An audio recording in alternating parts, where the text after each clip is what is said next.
few years. This year's been great, knock on wood. Oh. Well, that's probably we just it's only plugged in on one spot. Like last week, we had 2 RCA plugs in to make it stereo. This one only has the one. Okay. All right. Ava has that cord with her, and she's going. Oh, okay. All right, so we're good. You got yours is up and running now. And you're live on here. Okay. Yeah, I'm live. It's just going to play music. We had 2 RCA plugs in to make it stereo.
Our program will begin momentarily.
Our program will begin momentarily.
For today's game. Well, last Saturday, the Shorter Hawks enjoyed a record-setting win at Barron Stadium with a 55-0 victory over the Virginia University of Lynchburg Dragons. The Hawks earned their first Division II shutout. Tyler Simpson drilled 2 52-yard field goals. Josh Brown threw for 4 touchdown passes, and Christian Benson contributed to 3 sacks.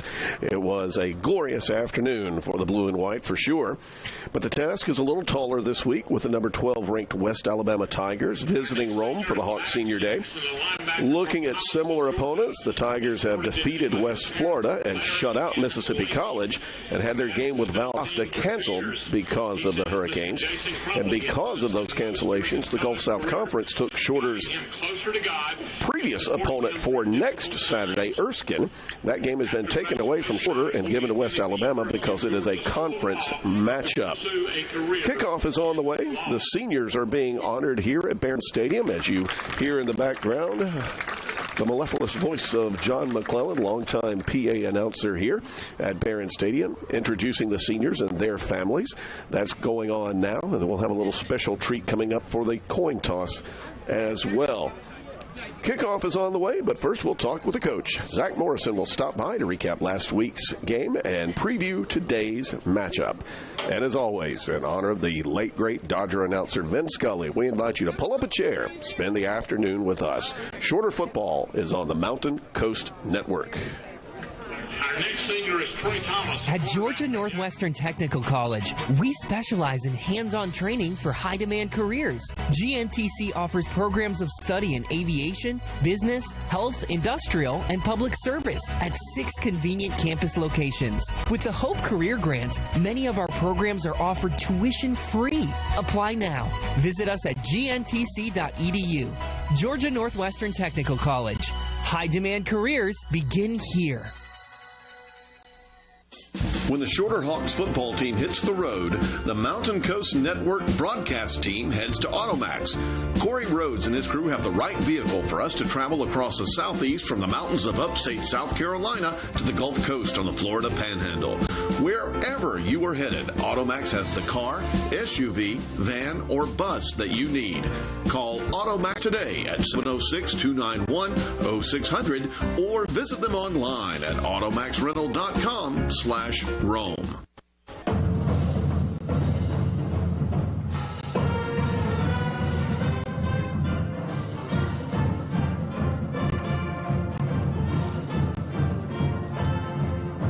Welcome back, everybody. Shorter football coach Zach Morrison joins us again.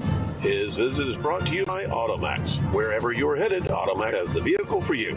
Visit them online at automaxrental.com/Rome. Well, Coach, what a fun day it was last Saturday at home with a 55-0 win over Virginia University of Lynchburg. A lot of records set. Let's start with Josh Brown. It's a record-setting day. More TD passes in one game than he had all of last season. That was a great day for Josh. I mean, really consistent and accurate. Couple drops even. There was a ball, there was a slant to Jalen Marshall, and Jalen had a great day, but there was one play in particular where he's literally streaking down the sideline, slant, boom, open, hit his hands. It would have been another touchdown, another long touchdown for him, and I think we settled for a field goal on that drive as well. So it's he played really, really well, used his feet, good vision. He's being more vocal at games, at practice, on the sideline. He's doing a really good job. With Harold on the mend, and Harold just trying to get back from a really bad concussion that he suffered in the West Georgia game. Starting to get something resembling consistency of who lines up on the offensive line, and that group took over during the game also. No sacks allowed, over 200 yards rushing. That's a good day by that group. Yeah, for sure. I mean, leadership, Price Campbell being one of them. He's one of our captains. He's a couple games away from tying a record for most starts in a career, which he will tie the guy named Zach Morrison with, which is an awesome thing to share with him. So just super proud of Price. Offensive line, Jacob Strunk doing a good job. Ja'Cory Wright, freshman, stepping up in a big way. Vinny Dresser really playing well. I mean, last semester, Vinny kind of took control a little bit during spring practice and started gaining a little bit more confidence, getting stronger. And, going into this year, we were expecting him to be a sixth guy, that rotator that can play multiple positions. And he's been very consistent. He's been one of those guys who've been able to start almost every game for us this year. So, yeah, super proud of them. And then just our right guard, it's been a little bit by committee with a couple guys rotating in, but it shows that there is depth at that position, which is good. And we're starting to get a couple guys back healthy as well. Running back by committee is appearing to work out as well in the absence of Lanier McCreary, too. Yeah, I mean, Carlos Mann and Charles doing a great job. So Charles Aaliyah, transfer, bounce back D1 UTSA. He's had 200-yard games this year, another one that was close. And then Carlos Mann had his first touchdown of the season this past week, and he's been close on 100 yards multiple times throughout the season. So doing a good job. Lanier, still waiting on him to get back, hoping to get him back next week for the last 2-game season. But they are doing a very good job. They're running hard. Sophomores in J. Arthur Duns that are really doing a good job. And TJ Holmes, he's returning kicks for us, but he's also scored a touchdown in the past game. So there's some really good depth in that room. Super proud of the offense from this past weekend. The defense pitched the shutout. That was historic as well. Who jumped out on the film? Well, Christian Benson had 3 sacks. I know that we're trying to get the stats changed in terms of overall stats on the website. He had 3 sacks in the game. He tied a school record for sacks in the game. Christian Benson, the defensive end. Jocelyn Henry, another good game for him. Hugh Barbie stepped up, got the interception, couple big plays, big hits. AJ Howard played well too, just in terms of being that redshirt freshman that stepped up and did some good things for us. So all in all, super proud. I mean, even with the 2s that went in the game, they allowed a drive a little bit late in the game, but they were able to get a stop out of that, blocked a field goal, and Logan Crossville picked it up, and we thought for just a split second that he might return it for a touchdown on that one because he is a really, really explosive player for us. But, we're able to get some 2s in the game, able to get some 3s in the game, make an impact. So, yeah, that's the first time in school history we've had a shutout in Division II, and I had to go back and look. It's the first time since we played Bethel in 2008 for the conference championship. That team that I was on my senior year was the last time there was a shutout in the school. So it's been a long time coming. They played really, really well. Super proud of them. They wanted the ones that towards the end of the game wanted to go back in the game just so they could stop them from getting any points on the board because it is pretty historic, and it's extremely proud of the defense in that. You mentioned field goals. Tyler Simpson sure does like spotting the ball at the 42-yard line, doesn't he? He does. He's had, 3 52-yard field goals this year, so every day. West Alabama comes in at 7-1 on the year. They've only lost to Delta State. Brett Gilliland and his staff seem to have a formula. Score just enough and try to drop the hammer on defense, and it's worked for them, hasn't it? Yeah, they're very consistent in what they do offensively. They do run counter and power a little bit more than they have in the past. They're an inside zone team. They're going to RPO a lot. They're going to just be very consistent, and they know that their defense is good. Their defense is only allowing 13.9 points per game, so right at 2 scores per game. So defense is doing a really good job for them. Big bodies up front. They have a formula in terms of recruiting too. They do recruit high school, but they are heavy-handed on the Mississippi JUCOs because it's all right there. It's all accessible. It's all easy. And it being a state school that's fully funded, it really helps them be more successful in what they're doing. So, yeah, they have a plan. They have for success right there, and they know who they're going to recruit. They know how they're going to recruit. And then offensively and defensively, they know what they're going to do. We just have to avoid those big plays, be consistent on defense, because that's what they've done the last couple of years. They've been close going into halftime multiple times these last couple of years, within 3, within 7, whatever it may be.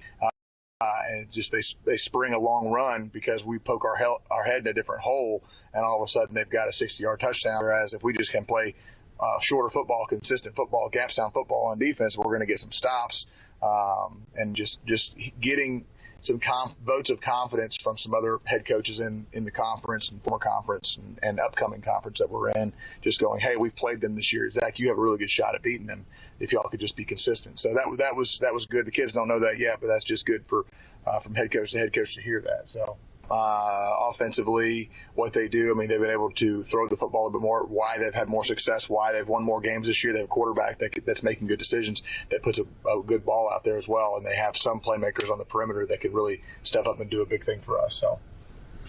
Defensively, just like with West Florida, some of the big names are gone, in particular off the defensive line, but almost 70 tackles for loss, 25 sacks, not to mention 8 players with a pick.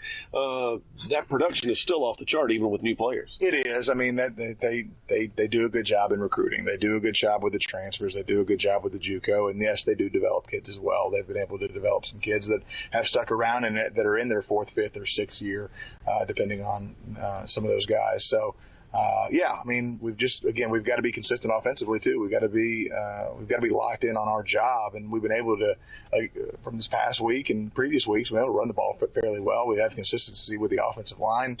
We have some guys stepping up on the perimeter. We have Josh, playing extremely well right now, making good decisions right now.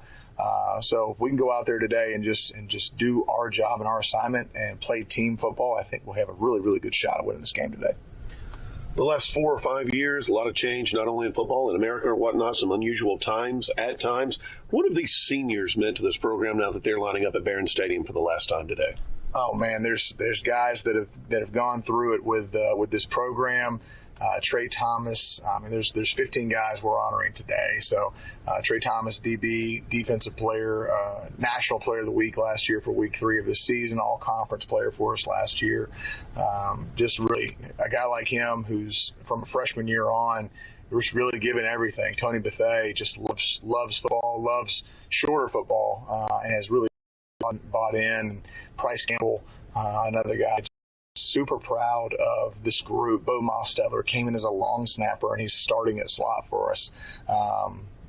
Just really proud of this group. And even there's 2 student assistants walking today as well. They've stuck it out for 4 years with me, where they started maybe in filming practice every day, and now they're assisting, a position coach on the field, and they're doing a great job with that. So they get into the coaching profession. So that's just something that we look at. These guys, they want to come back. You see alumni that back all year. We see alumni travel to games and supporting what we're doing, guys from the last couple of years, and even during my tenure playing here, my time as a player, there's guys from that generation coming back just to watch the games, and the support's just been really, really cool. So, but these seniors, they've worked their tails off, and I'm really hoping we put them out on a win today at home. Well, Coach, here's hoping that happens as well, and thank you, and good luck this afternoon. Thanks, Mike. Go Hawks. You've been listening to the Zach Morrison pregame show presented by AutomaxRental.com/Rome. Shorter football returns after these messages on the Mountain Coast Network. When the Shorter Hawks football team hits the road, the Mountain Coast Network broadcast team heads to Automax. Corey Rhodes and his crew have the right vehicle for us to travel across the southeast from the mountains of upstate South Carolina to the Gulf Coast on the Florida Panhandle. Wherever you are headed, Automax has the car, SUV, van, or bus that you need. Call Automax today at 706-291-0600 or visit them online at AutomaxRental.com/Rome. Shorter University is really a special place. It's a great environment. The teachers are really loving. It's an environment where everybody. I love the professors. Shorter is family.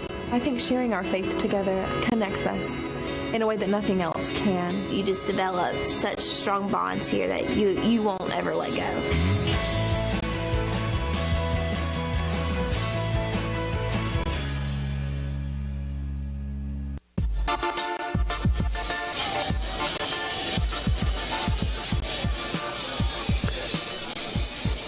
Welcome back, everybody. We are at Barron Stadium in Rome awaiting kickoff. The Senior Day festivities have taken place for the 15 seniors on the Shorter Hawks roster this year.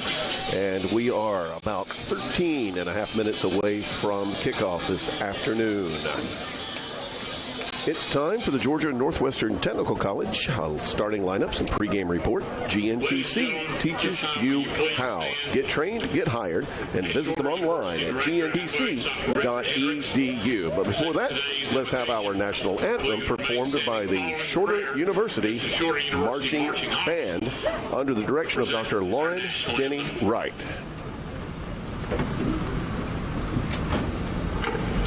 Let's pray. And the invocation by Most gracious Heavenly Father, thank you for this day. Thank you for these athletes and this game, and keep them healthy on both sides, Lord. Thank you for the fans, and Lord, we just praise you. Thank you for your Son, Jesus Christ, and pray it all in Jesus' name. Amen.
Our national anthem from Barron Stadium, performed again by the Shorter Hawks Marching Band, again under the direction of Dr. Lauren Denny Wright. Well, we mentioned the Georgia Northwestern Technical College starting lineups and pregame report. Now let's get to it. But before we do, let's go ahead and thank our veterans. With Veterans Day coming up on Monday, we want to say thank you. We close every show this way, as a matter of fact, but from the start, we want to say thank you to all of our veterans who have served and those serving who keep us free and safe and give us the opportunity to come and watch college football on a Saturday afternoon. Let's take a look at the West Alabama offense first. As up front, they will have Brandon Wallace starting at the left tackle spot. He's a 6'3", 276-pound junior. The left guard will be Raydon Williams, a 6'4", 311-pound senior. The center is Ben Newton. He's 6'4" and 293 pounds. The right guard is Brandon Kirksey. He's a 6'5", 350-pounder from Oxford, Alabama. And the right tackle is Alan Jones, a 6'4", 325-pound junior out of Cottonwood, Alabama. That's a hefty bunch up front. They will be protecting quarterback Spencer Arsenault. He's 6'1", 194 pounds. He is a transfer from Nebraska and has waited his turn to get ready to play football for the Tigers and leads the offense this year. At running back is Bry Webb. He's a 5'9", 188-pound graduate student. The wide receivers are Tyler Walker. He's 6 feet, 190 pounds, a senior.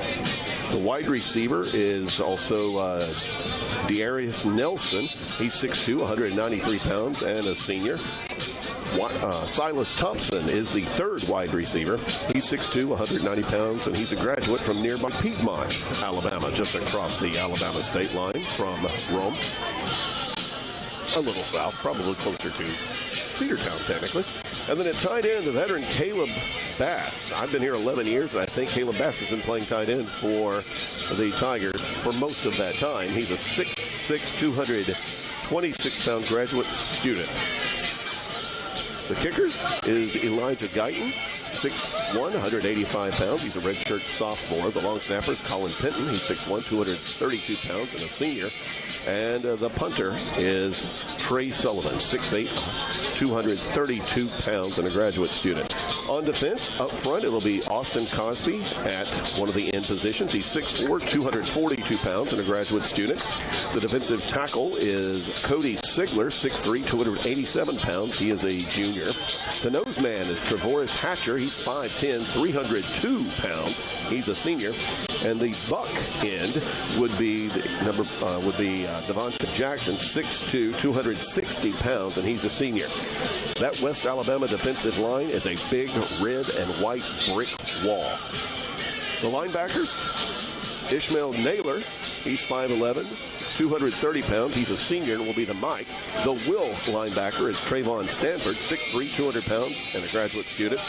The Sam backer is Trayvon Nunn. He's 5'9", 191 pounds, and a junior.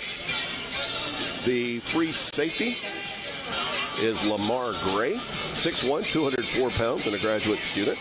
The bandit is Isaac Williams, 6 feet tall, 177 pounds, and a senior. And the cornerbacks are Jamori Jemison. He's 5'9", 167 pounds, and a senior. And Nehemiah Washington, 6'1", 170 pounds, and a junior. You've got to watch this defense this afternoon. They have 69 tackles for a loss for 228 yards. They've had 24 sacks on the season for 132 yards, and tackles for loss double dips on the sack count. You get a sack, you also get a tackle for a loss in the yardage and whatnot. They have 8 different players who have combined to intercept 13 passes this year. You simply just do not move the ball against West Alabama. They are giving up 13 points on the season, 90 yards on the ground, 181 through the air, for a total of 270. That is a tough defense. Let's take a look at the shorter offense that will be taking the field against that tough defense of Brett Gilliland, the head coach at West Alabama. Shorter's offense, and of course head coach Zach Morrison, looking for his 17th win today. Quarterback will be Josh Brown, a 6'1", 200-pound redshirt freshman out of Kingsland, Camden County High School. Starting at running back will be Carlos Mann, a 5'9", 175-pound freshman out of Geraldine, Alabama, and Geraldine High School. We'll also see Charles Aaliyah. He's a 5'9", 180-pound redshirt sophomore out of Houston, Texas, that is. And also likely to see Brent Brown, a 5'10", 190-pound senior out of Dallas. The wide receivers will be senior Bo Mosteller. He's 5'10", 150 pounds out of Jackson. Trayvon Durden, hoping to see action today. He's a 6'3", 185-pound junior out of St. Augustine, Florida. Jalen Marshall is a 5'11", 170-pound sophomore out of Hamilton at Harris County High School. We'll also see Kobe Bates, Cadrice Mobley, and T.J. Holmes at the wide receiver position. The tight ends will be Colin Jackson. He's 6'5", 240 pounds, and a sophomore out of Statesboro. And Skylar Niblett, a 5'10 freshman out of Gainesville. Up front along the offensive line, it's going to be Jacob Strunk at center. He's 6'1", 290 pounds, and a sophomore out of Southside, Alabama. The left guard is Price Campbell. He is a 6'5", 305-pound senior out of Sugar Hill, the Lanier High School, and he will likely next week set the record for career starts for a player in general, but an offensive lineman in particular for the Shorter Hawks. The right guard is Anthony Moraes. He's a 6'1", 315-pound redshirt freshman out of Albany and Tift Area Academy. And the right tackle will be Caden Dodson. He is 6'8", 280-pound sophomore out of Ringgold. And he will see some action likely, but the right tackle will be Vinny Dresser. He's a 6'3", 280-pound redshirt freshman out of Augusta. And the left tackle is Ja'Cory Wright. He's a 6'5", 275-pound freshman from Americas. Getting set for the captains to come out on the field, and we have a little bit of a special treat today. You see Price Campbell, Devon Lane, and Tony Bethea going out. But an honorary captain today is punter Wyatt Walters. And he is out there today because there is a special treat awaiting him. I guess I won't blow any information at this point. But his father, Colonel Russ Walters, is returning early from assignment in Kosovo. He is part of the 48th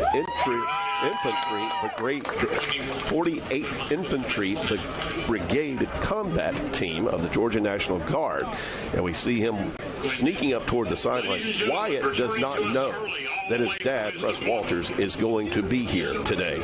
And so now, with Wyatt's back turned, Wyatt Walters' back turned. Now he hears John McClellan's announcement, turns around, looks over his shoulder. And now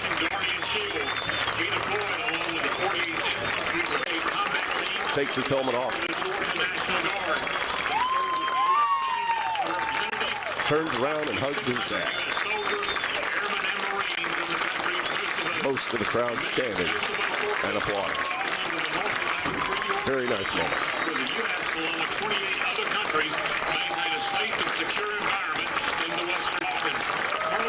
Let's take a look at the Hawks defense led by Harlan Jacobs. In the defensive backfield, we'll have Trey Thomas at corner. He's a 5'11".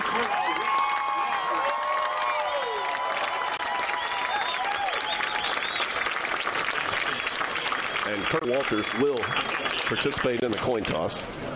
Our referee is Mike. Let's see. The referee, by the way, will be David White. It worked.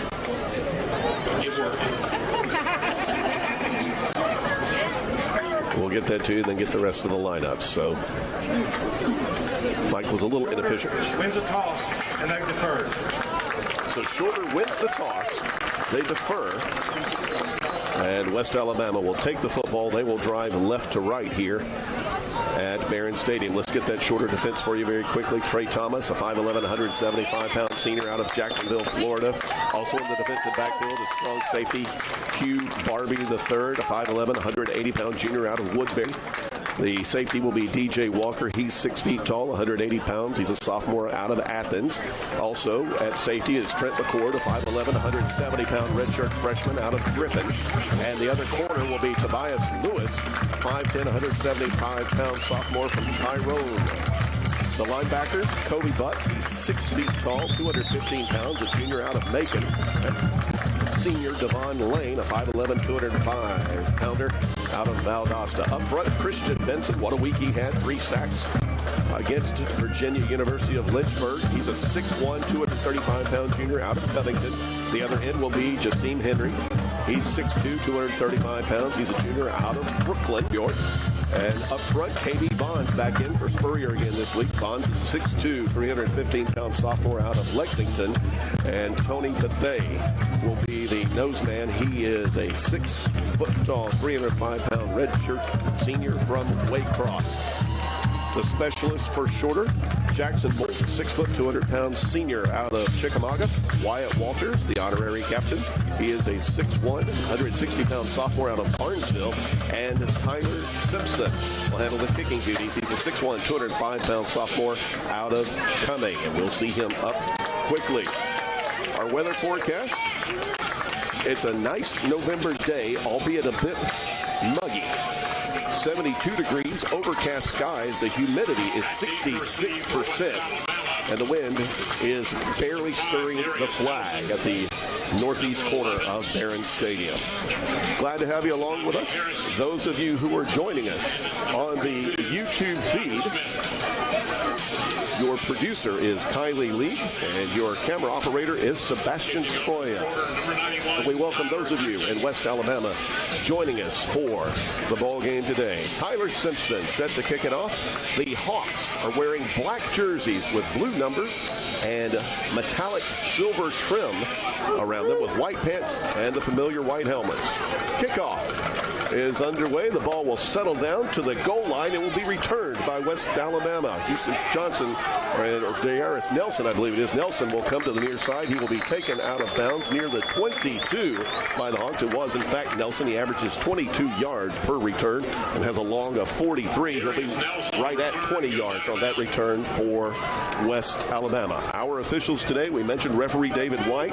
The umpire is Jonathan Tarantino. The center judge is Alan Skinner. The headline judge is Justin Luttrell. The line judge is Hayden Atkins. The side judge is Rod Evans. The field judge, Todd Garrison. The back judge, Kevin Bridges. And our alternate is Robert Hampton. First down and 10 for West Alabama. They will give him credit to the 22-yard line, and Arsenault will go to work. First down pass. His receiver slips at the 30-yard line as he tried to run the quick out route to the right, but that pass is incomplete. Tyler Walker was the intended receiver. He was covered by Trey Thomas for the Hawks. West Alabama, red helmets with their stylized tiger head logo on the side, white jerseys with red numerals and the word West Alabama across the front, and solid red pants, a mixture of black and white cleats. Motion across the formation from left to right on 2nd and 10. Arsenault has his man in and out of his hands on the left side. Coverage there by the Hawks by, I believe that was DJ Walker across the way. Or A.J. Howard, A.J. Howard. The intended receiver was Chris Binion. So Arsenault 0 for 2. He completes 60% of his passes for 1,327 yards coming in, 10 touchdowns and 4 interceptions. He's 0 for 2 right now.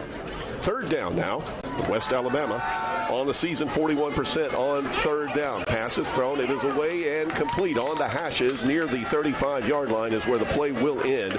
And that is Bass, the tight end, who will make the grab. That's his 20th catch of the year. He's got over 240 yards now. First and 10, the Lions going quick, Tigers, oh my, going quickly. And a handoff stuffed at the line of scrimmage by the shorter Hawks. So Webb will actually lose about 3 yards on that, as Benson will come in and make the stop. 3 yards, second and 13 and 32. Two receivers to the right, one to the left, and one back in the backfield to the left of Arsenault.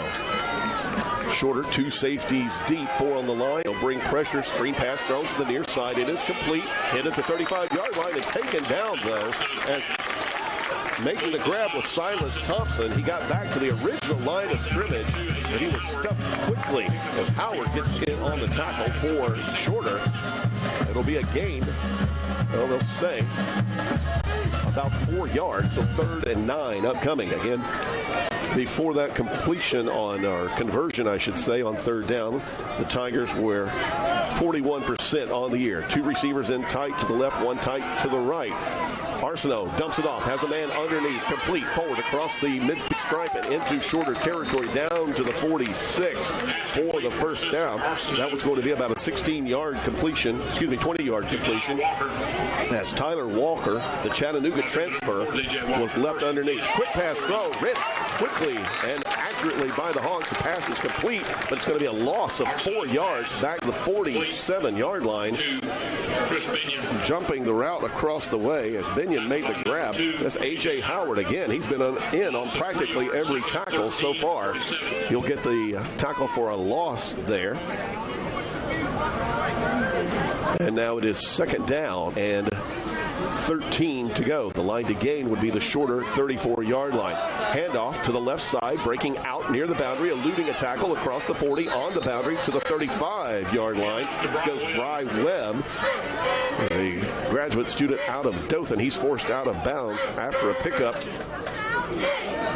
of right at 11 yards. Third down and a couple now. They'll snap the ball, the Tigers will, from the shorter 36-yard line. They'll have to get across the 34 for the first. Shorter's front forward digs in, two backers in the box. Zone coverage behind. Off the handoff, squeezing through and down to the 30-yard line, just outside the hashes, goes Webb. He is taken down. Walker and Bethea will combine on the stop. West Alabama third first down on the drive. 11 minutes, 40 seconds to go in the first quarter, just underway here at Barron Stadium. Cloudy skies overhead. The lights are not on, however, as West Alabama, the 1st and 10 from the 34-yard line. Arsenal rolls out, throws downfield, has a man breaking open at the 10, angling toward the end zone. He's in for the touchdown. Tyler Walker for West Alabama.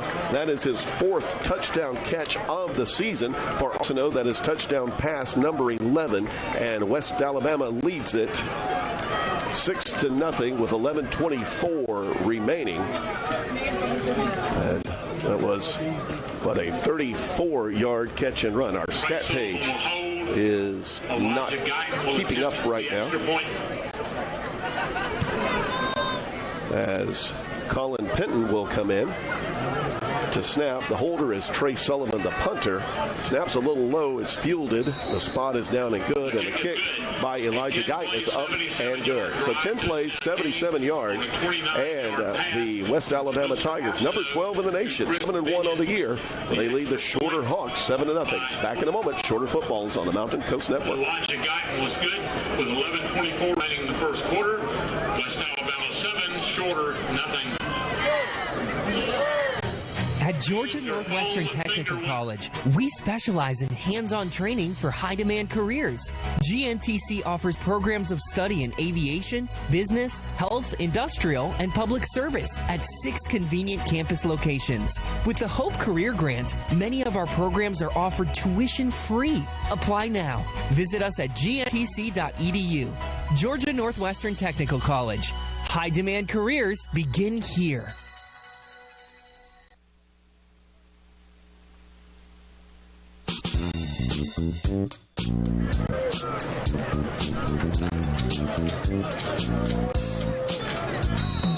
Back at Barron Stadium, 11:24 to go in the first. West Alabama leads Shorter 7-0. As Kevin Butcher will kick off. Down inside the Shorter 5, return to the near sideline. That's TJ Holmes. He will go laterally and will get ahead to the 12-yard line where he's taken down by the Tigers. As coming up, Nick Ellis in on the stop. So Ellis's return, roughly in the neighborhood of about 8 yards. And the Shorter Hawks will get the football for the first time. To remind you, it's Josh Brown at quarterback for the Hawks. Carlos Mann will be in the backfield. The receivers, Mosteller, Durden, Marshall, Bates, Mobley, Vandiver, some combination of those. And we'll get the guys up front after this. 1st and 10 for Shorter from their own 12-yard line. Brown off the near hash. Hawks driving right to left. Brown off play action, drops back to the goal line. He's got to scramble into the end zone, lobs one out for Niblett at the 10-yard line. Incomplete. He had drawn tight coverage from West Alabama, but Josh Brown was running just to try to get away from the rush for West Alabama. And again, the Tigers have 69 tackles for loss and 24 sacks on the season to go with 13 interceptions. Shorter comes in averaging 28 points per game, 132 on the ground, 193 yards through the air for a total of 325. Here it is 2nd down and 10 as Jacob Strunk will squat over the football, getting ready to snap to Josh Brown. With an H-back and a running back in the backfield. Play action pass. It's thrown. Complete at the 25-yard line and down immediately. Bo Mosteller with the grab. That's his 12th catch of the season. He's over 100 yards now, as that one's going to be good for 14 yards. And Shorter has a first down just across the 25-yard line. First down of the game for Shorter. Wide receivers, one to either side. There are 2 H-backs. Actually, you would call those slots on either side, with 1 running back in the middle. As Brown gets the snap, he'll drop back 3 steps, lobs it up to the near side and too far with a flag on the play. The ball landed out of bounds. The pass was intended for Kadrice Mobley. He was covered well by Jamari Jemison, but apparently too well, according to the side judge on the Shorter sideline. He will throw the flag. We'll wait for the official call from David White as he will step up, key the mic from around the 30-yard line. Pass interference, defense number 6. 15-yard penalty. Automatic first down. So you hear that is a 15-yard penalty, so Shorter has its second first down of the game. That puts the ball at the 41-yard line, and this is huge for the Hawks after starting down just outside their own 10-yard line. Shorter's any drive start there that go 3 and out. Hawks hand off this time, though. Hard running around the left end, lowering a shoulder, driving forward across the 45 to maybe the 46-yard line. That's Charles Aaliyah on the carry. Aaliyah has 88 rushes coming into today for 383 yards, 5 touchdowns on the year, 4 of those from inside the 1-yard line. 2 receivers now split to either side after that pickup of 4.5. The Hawks from the 46-yard line. Aaliyah with the carry again. He goes to the 49-yard line before he's taken down by West Alabama's Mike linebacker Ishmael Naylor, who leads the team with 56 stops on the season. That pickup is good for about 3, so Shorter looking at a 3rd down and 2 to go. Shorter on the season, the Hawks are 30% on 3rd downs, and that's gone up in recent weeks. Hawks having a little trouble getting lined up right now as Mobley and also Marshall go to the far side, and 2 more receivers come back to the near. So 3rd down and a couple here from the minus 49. Brown will keep it off the option, but West Alabama was ready for it. He tried to go to the left side, but wrapped up and taken down at the 47.5-yard line as the Buck, Devontae Jackson, will get the stop. He's tied for the team lead in tackles for loss with 11. Well, now he's 1 ahead with 12 now, and that's going to force Shorter to punt on this 4th down and a long 4 to go from their own 47-yard line. Wyatt Walters in. He averages 37 yards per punt. He has a long of 56 and a couple of more than 50. He'll put toe to the leather and will launch this one. A high rising spiral that is fair caught inside the 10-yard line. My goodness, that's the prettiest punt we've seen all season. And it's going to go for, let's see, 45. Where are they going to spot it? Yeah, just over 45 yards on the punt. They'll spot it inside the 10. It was fair caught by Johnson and caught it kind of over the shoulder, running back a little bit. It was dangerous. There was a Hawk there waiting on it, but he might have saved himself some field position by perhaps keeping it from being down inside the 5. 8:39 to go in the first quarter. West Alabama, its second possession. The Tigers lead 7-0 over the Hawks. Arsenault, the quarterback, will send a man in motion from right to left. He will keep it off the option. He'll dance around the backfield. He's going to be caught and taken down. Where will they spot it? Probably inside the 1-yard line. That's right. Shorter had 3 defenders there wrapping him up, taking him down. And that's going to be a loss back to inside the 1-yard line. So,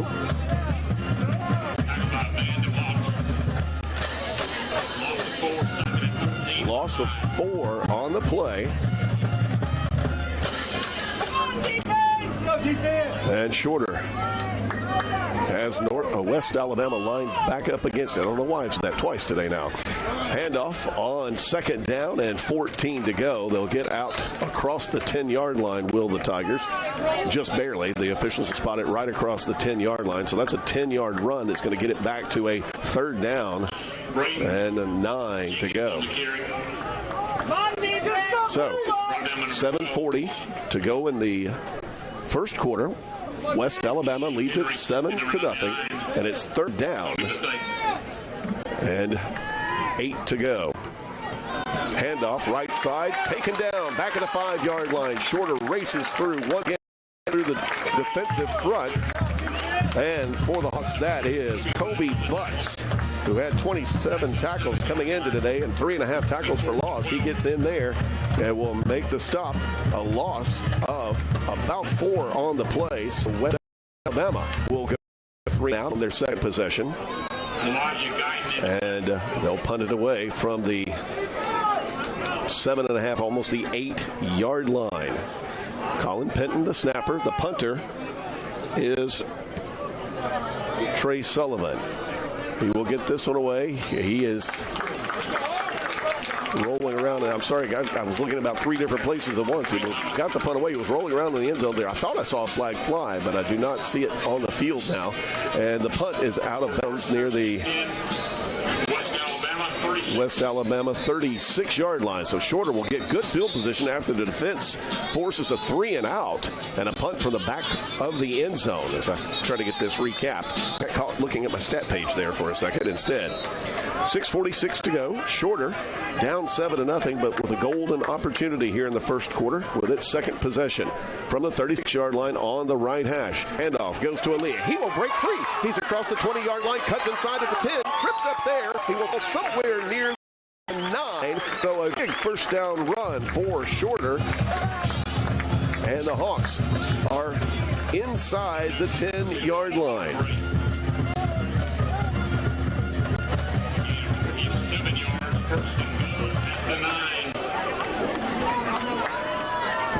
27 yards on the carry.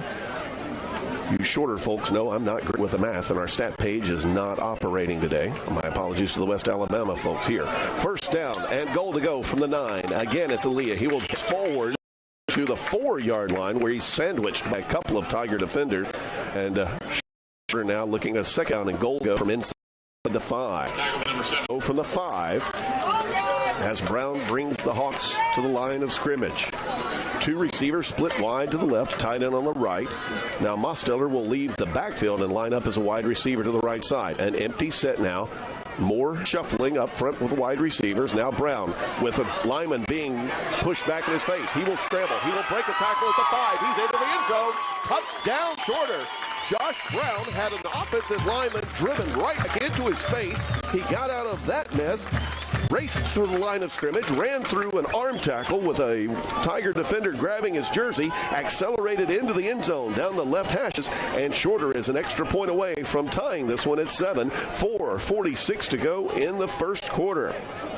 Jackson Moore, the long snapper. The holder is the punter, Wyatt Walters.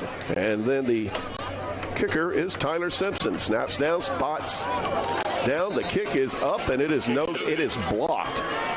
It is blocked, and for Shorter, that is the 4th block of an extra point this season. So the Hawks can't tie it, but they do cut into the lead. It's 7-6, West Alabama over Shorter.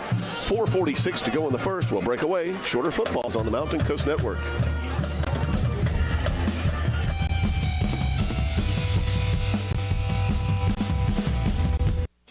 When the Shorter Hawks football team hits the road, the Mountain Coast Network broadcast team heads to Automax. Corey Rhodes and his crew have the right vehicle for us to travel across the southeast from the mountains of upstate South Carolina to the Gulf Coast on the Florida Panhandle. Wherever you are headed, Automax has the car, SUV, van, or bus that you need. Call Automax today at 706-291-0600 or visit them online at automaxrental.com/Rome.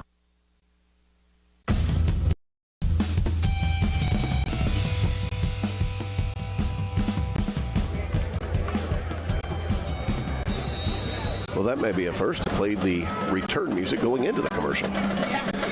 4:46 to go in the first quarter. Shorter with a 36-yard drive for a score. And West Alabama gets the football back on the return of the kickoff. That's going to be Nelson. He dips and dodges and works his way out across the 20-yard line out to the 25, and West Alabama will start in good field position. Simpson, by the way, in 39 kickoffs entering today, now 41. He had 26 touchbacks on the year, but Nelson has taken 2 from near the goal line and not even going to think about taking the touchback. The yardage ends up being the same as he's at the 25 now. So first down and 10 for West Alabama, driving left to right. Again, 4:38 to go in the first quarter. It's been rapidly played, and you know every time you set, you jinx everything. Arsenal rolling out to his right, has his man complete on a flat route. He is ahead to the 35-yard line and out of bounds there. Forced out by Shorter. Hugh Barbie. That pass was good for right at 10 yards. As that was Thompson with the grab. Quick screen pass thrown. This time the blocking will work, and forward across the 40, still on his feet, the near sideline into Shorter territory, and ahead to the 32-yard line goes West Alabama's Tyler Walker. or they're going to say he stepped out near the 40-yard line. That'd be huge if that's the case. Oh, or is there a flag? There may be a flag. They were right on. They may call a hold against West Alabama right in front of the shorter bench. I guess that's why I didn't see the flag. It may be dropped right there. Here's David White.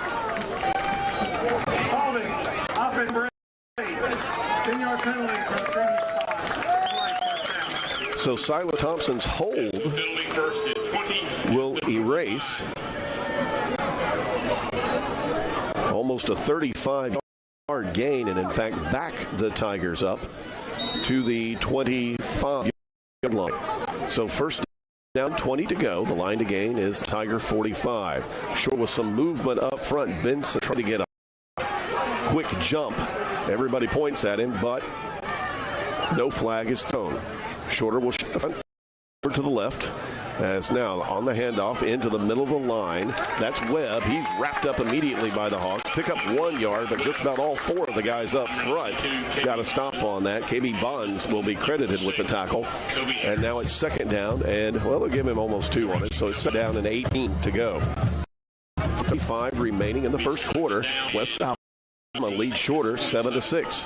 Hawks scored to tie, but got the extra point block for the 4th time this season. There's been something just about every week with special teams. Something odd every week, it seems.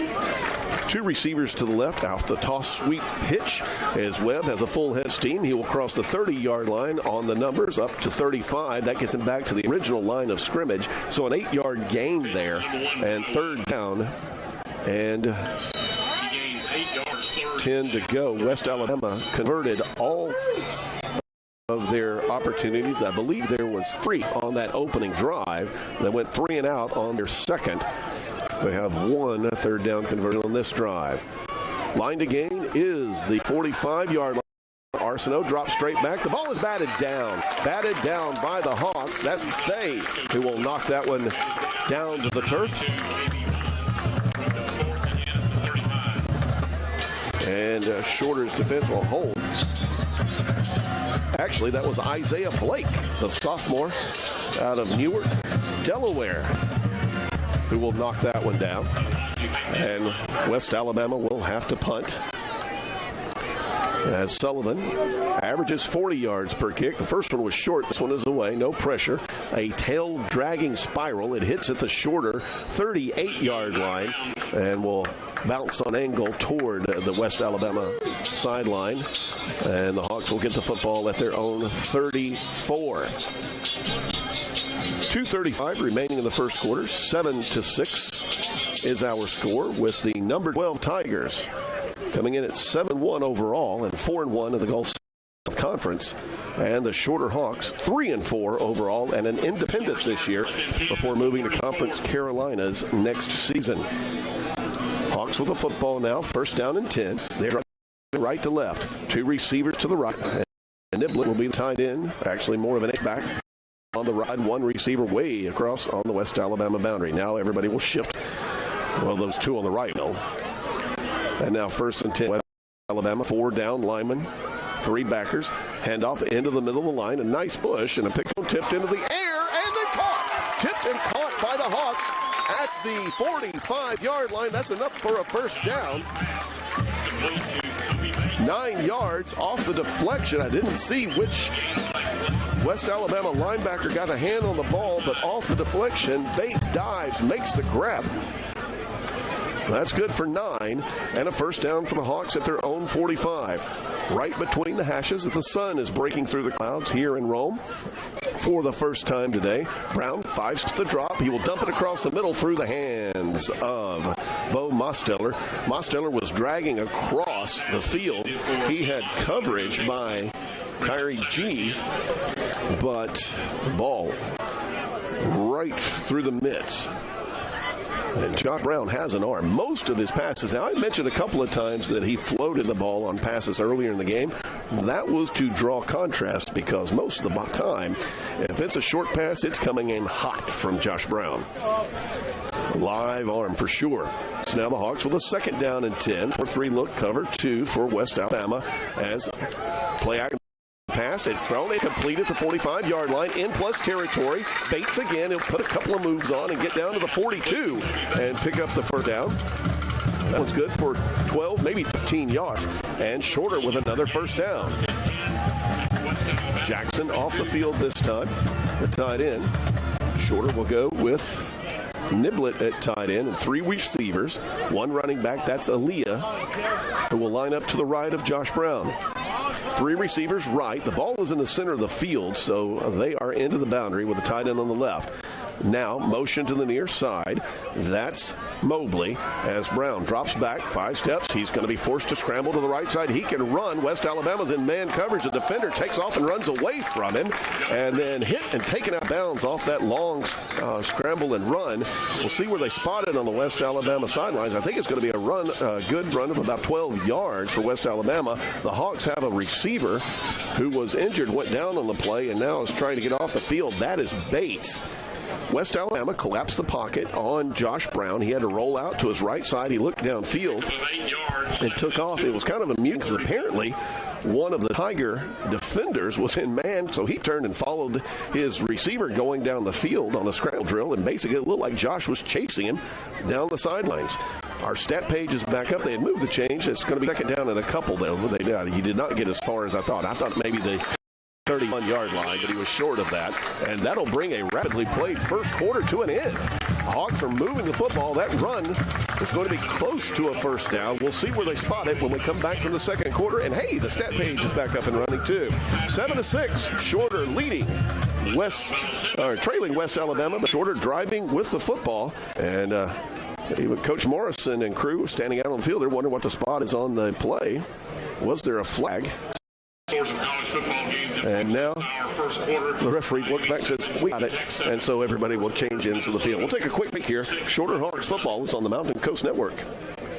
Rome School Alpha agent Ben McWhorter is here to help you find the perfect insurance coverage for your needs. From home and auto to life and business, Alpha is dedicated to providing you with personalized service. Call Ben today at 706-234-8686. Ben McWhorter's Alpha Insurance Agency proudly serves Rome and the surrounding communities, including Armurchie, Lindell, Rockmart, Cedartown, Cartersville, Somerville, Calhoun, and Adairsville. Alpha is dedicated to providing you personalized service. Call Ben McWhorter today at 706-234-8686.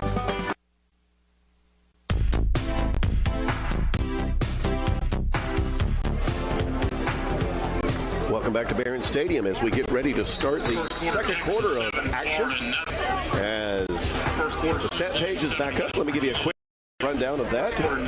Shorter has 6 first downs to West Alabama's 5. The Hawks have rushed for 10 yards. West Alabama for 10 rushes, for 55 yards. I knew that didn't sound right.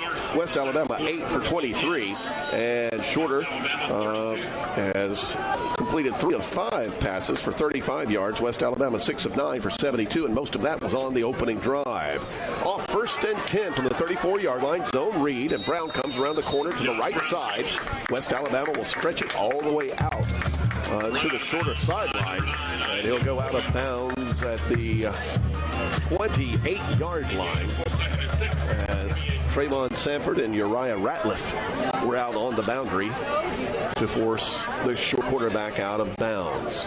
7-6 hour score.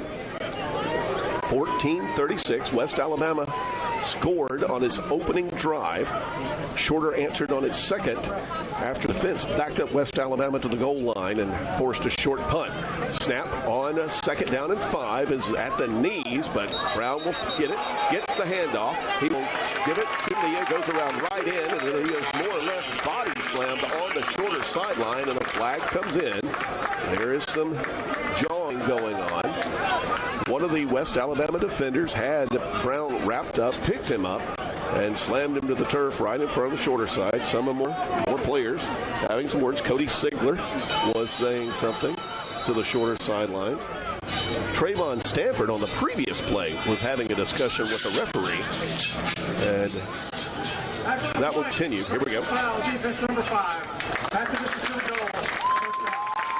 So Devontae Jackson, the buck, will be tagged with a personal foul, and that will move First and 10 at the 13. Shorter down the 13-yard line for a 1st and 10. Stanford, by the way, called to the sideline by defensive coordinator Steve Sissa, working for head coach Brett Gilliland. Hawks with a 1st and 10 now inside the 15-yard line. Off the right hash, moving left to right now. Man in with the carry for the first time, and he will be hit quickly. Might have picked up 1 yard there. Meanwhile, downfield, Bry Campbell was driving one of the defensive linemen backward the end zone until he shook him. Player with a yard. Jordan Rachel in for extra beef now as Mosteller comes to the sideline. Shorter did pick up a couple there on that run. So now from the 11-yard line. Brown with man to his right. 1 wide receiver to either side. An extra beat in on the left. A tight end wing combination on the left side with Nib and Rachel. Brown back to pass, turns, throws, has Marshall. Corner the end zone. Did he get his foot in? No. They ran the fade route. Marshall got his body turned around, got his hands up over the defender. Honestly, I thought maybe he got a foot in, but maybe the other foot hit simultaneously out of bounds. Such a close call. Had this been a network TV game, that one would have been reviewed for a bit, I think. Close call, incomplete. So now 3rd down. Shorter on the afternoon is 1 of 2 on 3rd downs. 3rd down and 8 to go. The line to gain is just across the 5-yard line. Shorter. Just inside the hash, 3 receivers into the boundary. Again, driving left to right here in the 2nd quarter. Handoff goes to the running back. Man, he's forward. He's got the 1st down. He'll be pushed to the pile down maybe another yard or so. They'll spot it at the 4. I thought he had the 1st down easily. This may be down, though. And, in fact, referee David White is holding a fist in the air, and that means 4th down. I guess the knee hit maybe back near the, no, say the knee hit near the 4. 4th and inches. Have you noticed nobody ever measures anymore for a 1st down?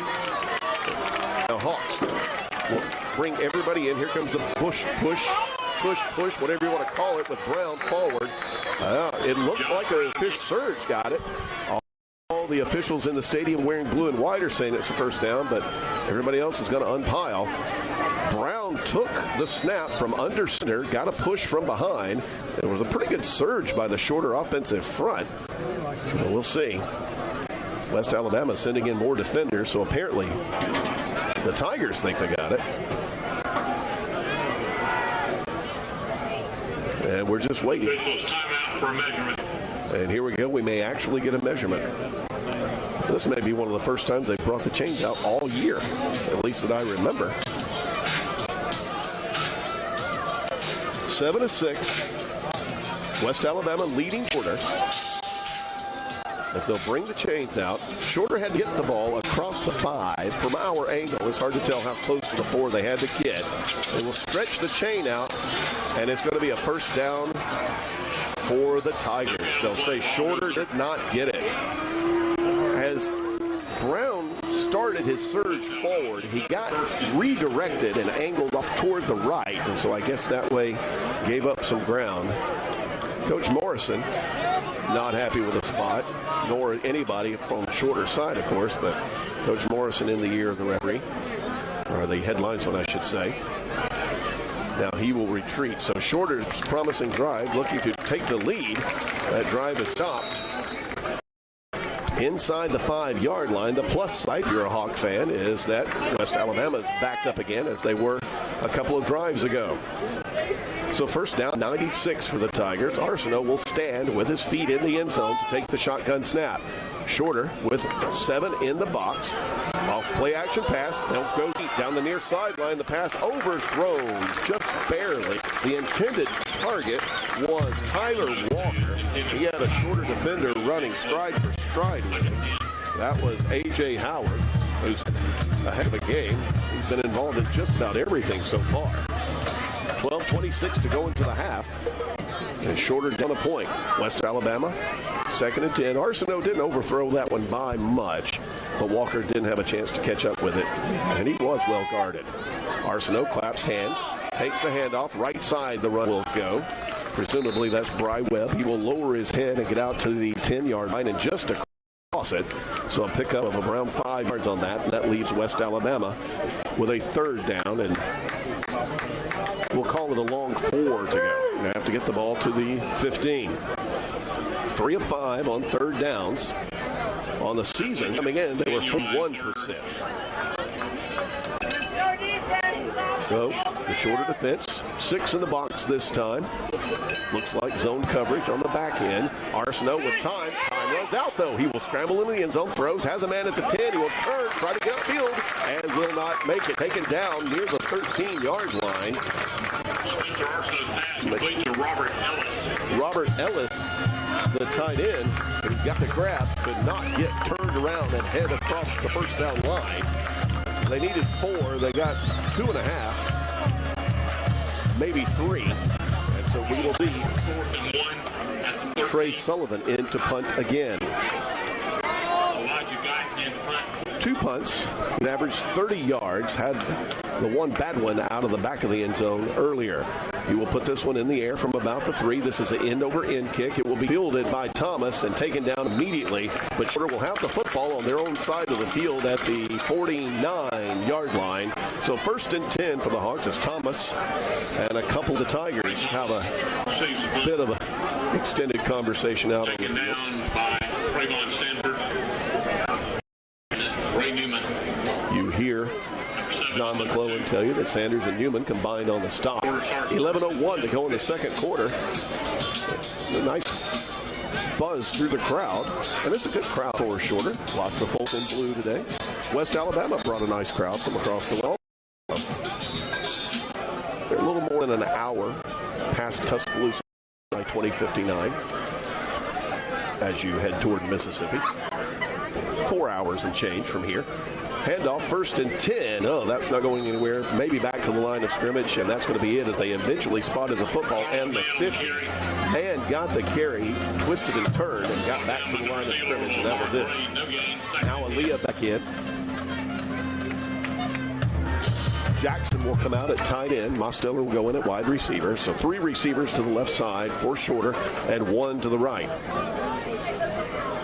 From the 50-yard line, 2nd down and 10. Driving to the left, and the ball is just inside the right hash. Now, 3 steps to drop. Here comes pressure. He'll escape the first man. He will not escape the second man. He'll be dropped back near the 36-yard line. That is the first sack of the afternoon for West Alabama. And for the Tigers, that's sack number 25 on the year. And the loss is going to be 13 yards, so Shorter now with a 3rd down. And 23 to go. It was Lambert and Copeland who combined on the sack for the Tigers. 3 receivers left, 1 to the right. Shorter is 1 of 3 on 3rd downs, but this one's a doozy. Under pressure and hit while he throws. Brown will go to the turn. The ball will flutter. West Alabama picks it up in case it was a lateral. It was not, an incompleted pass as West Alabama's Trayvon Lambert was all in the face of Josh Brown. West Alabama's defensive figured out something on that series. A run for nothing, a sack of 13, and a pass broken up on a quarterback hurry. So Shorter to punt now. Pressure was applied by number 24. Jackson Moore will snap it from the 37-yard line. Shorter will send 3 gunners to the left side. And this is the second punt of the afternoon. The first one was good for 44. Snap comes in, numbers high. The kick is away. Not a particularly good one. Off the side of the foot. It's going to hit at the West Alabama 45. Now it will take a bit of a shorter bounce and roll and go out of bounds at the 39-yard line.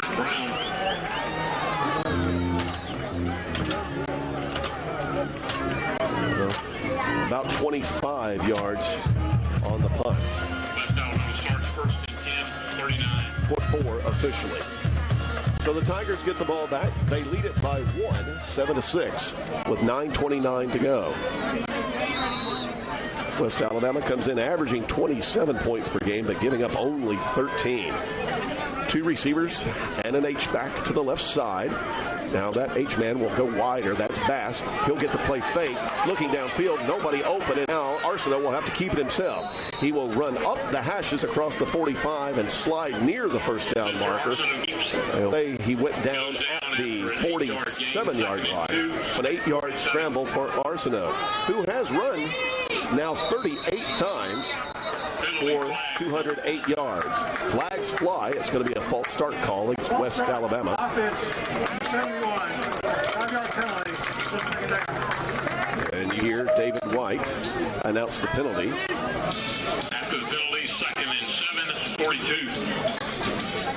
Shorter has not been penalized so far today, and that's a bit of a story. The Hawks are averaging 66 yards in flags per game, and that's high. Shorter's usually around the 45 to 50 yards per game. West Alabama had been flagged 4 times for 43. Handoff into the middle as Devontae Causey gets the carry. He will get most of the penalty yardage back off that 2nd down and 7 to go. He'll pick up a couple. Well, they're still moving the down marker across the way. They'll spot the ball just across the 45-yard.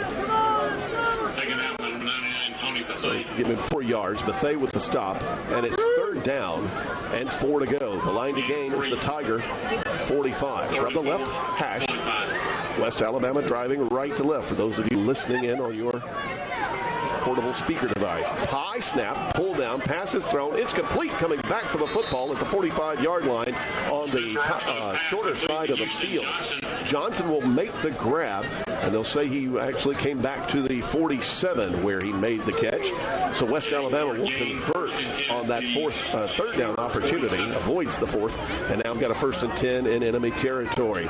Play action pass on 1st and 10, pressure coming. Arsenault steps up. He will unload the ball into the flats left side. It is complete, forward, breaking a tackle, and then moving on the boundary to the 30-yard line before being taken down. That's Causey out of the backfield. And the gain is going to be enough for the 1st down. 17 yards on the play. They'll move the chains down, and West Alabama has the football at the shorter 30. 7:27 to go in the half. Tigers up 7-6. Arsenault gets the snap in, numbers, high play action pass. He fires a strike across the middle, has his man, can't break free of the tackle, inside the 15, down to the 14-yard line. As T.D. Parker gets his first grab of the game. That's number 6 on the season. And it's 18, and West Alabama has another 1st down. Deep in shorter territory. The ball's just inside the 15-yard line. As off-play action pass again. Lobbed into the end zone too far for the outstretched arm of the wide receiver Darius Nelson. He ran a fade route, basically. Kind of looked like a wheel a little bit as he tried to get out on the left side, but the ball was just too far from Arsenault. He placed it out there nicely, just about a step too far. 2nd down and 10 now for West Alabama. They'll have 3 receivers out to the right, 1 to the left, 1 back in backfield. That's Causey. Back to pass and throwing across into the middle of the field, breaking a tackle into the end zone. Touchdown, Caleb Bass for West Alabama. That's his 5th touchdown of the season. Shorter had him wrapped up near the 5-yard line, but he broke free. One of the Hawks is down, and the training staff will go take a look at him. Bass just wrestled himself away from the 2 Hawks who had converged to try to make the tackle. And West Alabama will get the touchdown pass. That's 14 yards, by the way. The score is 13-6 now, with the Tigers on top and Shorter attending to the injured player. 6:37 to go in the half. As Coach Morrison also out with the training staff. Take a look. We do not have a number for the player. His helmet is off. He's at the 5-yard line. And they're taking a long look at him.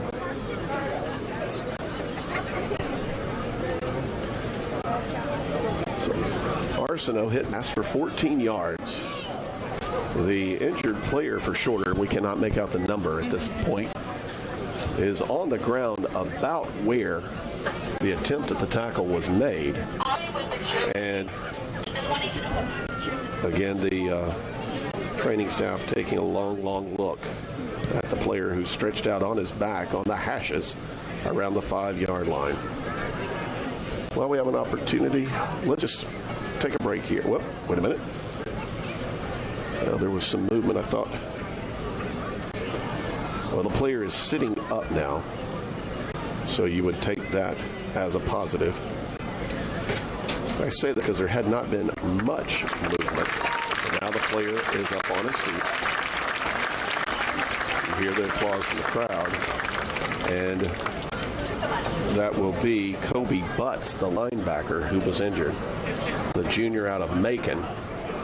And he is, after a lengthy stay on his back on the artificial surface here at Barron Stadium, he is up and walking under his own power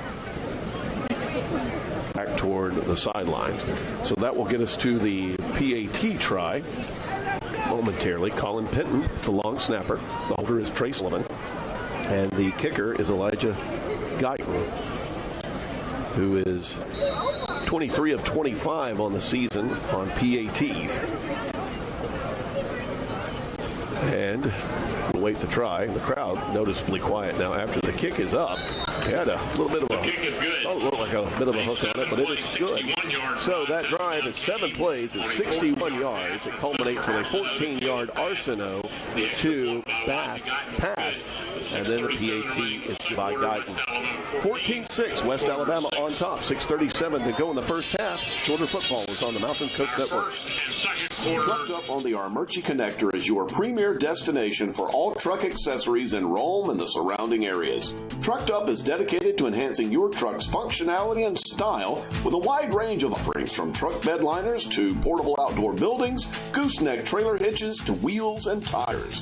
They have everything you need to elevate your truck to the next level. Visit Trucked Up for top quality products, expert installations, and unparalleled customer service. Give them a call at 706-584-7687.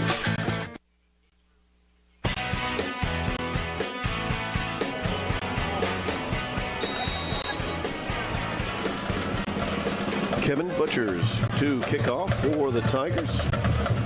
He's a graduate student out of Miami. And a deep driving kick will go into the end zone, halfway up the R in the Rome word mark in the end zone. This stadium is home to Rome High School on Fridays and Shorter University on Saturdays. So that's touchback number 12 on the season for Butchers. And Shorter will take over 1st and 10, now down 8 with 6:37 remaining in the first half. Coming up at halftime, we'll recap the stats and look at scores around the nation. The 3:30 TV window today is a doozy for college football fans. 2 receivers left, one to the right here. As Shorter on 1st and 10 from the 25. The ball is loose on the turf, and it will bounce right back into the arms of Josh Brown. As he had, actually they'll call it a deflected pass. So that's 2 in a row. Deflected pass. He had given a play action look to the running back who had started off to the left, and admittedly my eyes followed him, and Brown tried to reload and throw the ball, but West Alabama was on him immediately. So 2nd down and 10 from the 25-yard line. 3 receivers to the wide side. That's the left, a tight end on the right. Brown retreats after the shotgun snap, and he's going down. He's caught again and will go down back to the 10-yard line. 2nd sack of the day for West Alabama. And for West Alabama, that's Michael McGregor, his 1st sack of the season. And so the last 4 plays have been 2 deflected passes and 2 sacks for the West Alabama defense. They got it all figured out at the quarter change, it seems. Shorter got down inside the 5 and could not convert on a 4th down. It's been all West Alabama defense since then for the most part. 3rd down and half mile to go. Screen pass thrown. It's complete at the 15-yard line. Ahead in the middle of the field to the 25 goes Shorter's Bates, and that's not going to be near enough for the 1st down. That'll leave it with a 4th down and 15 to go. So we will see Wyatt Walters once again for the Hawks. 4th and 15. Sissa and the defensive staff for the Tigers have got it figured out. So now Blake Robles, the shorter staff, will have to make some adjustments now. Third punt of the afternoon, averaging 34 yards.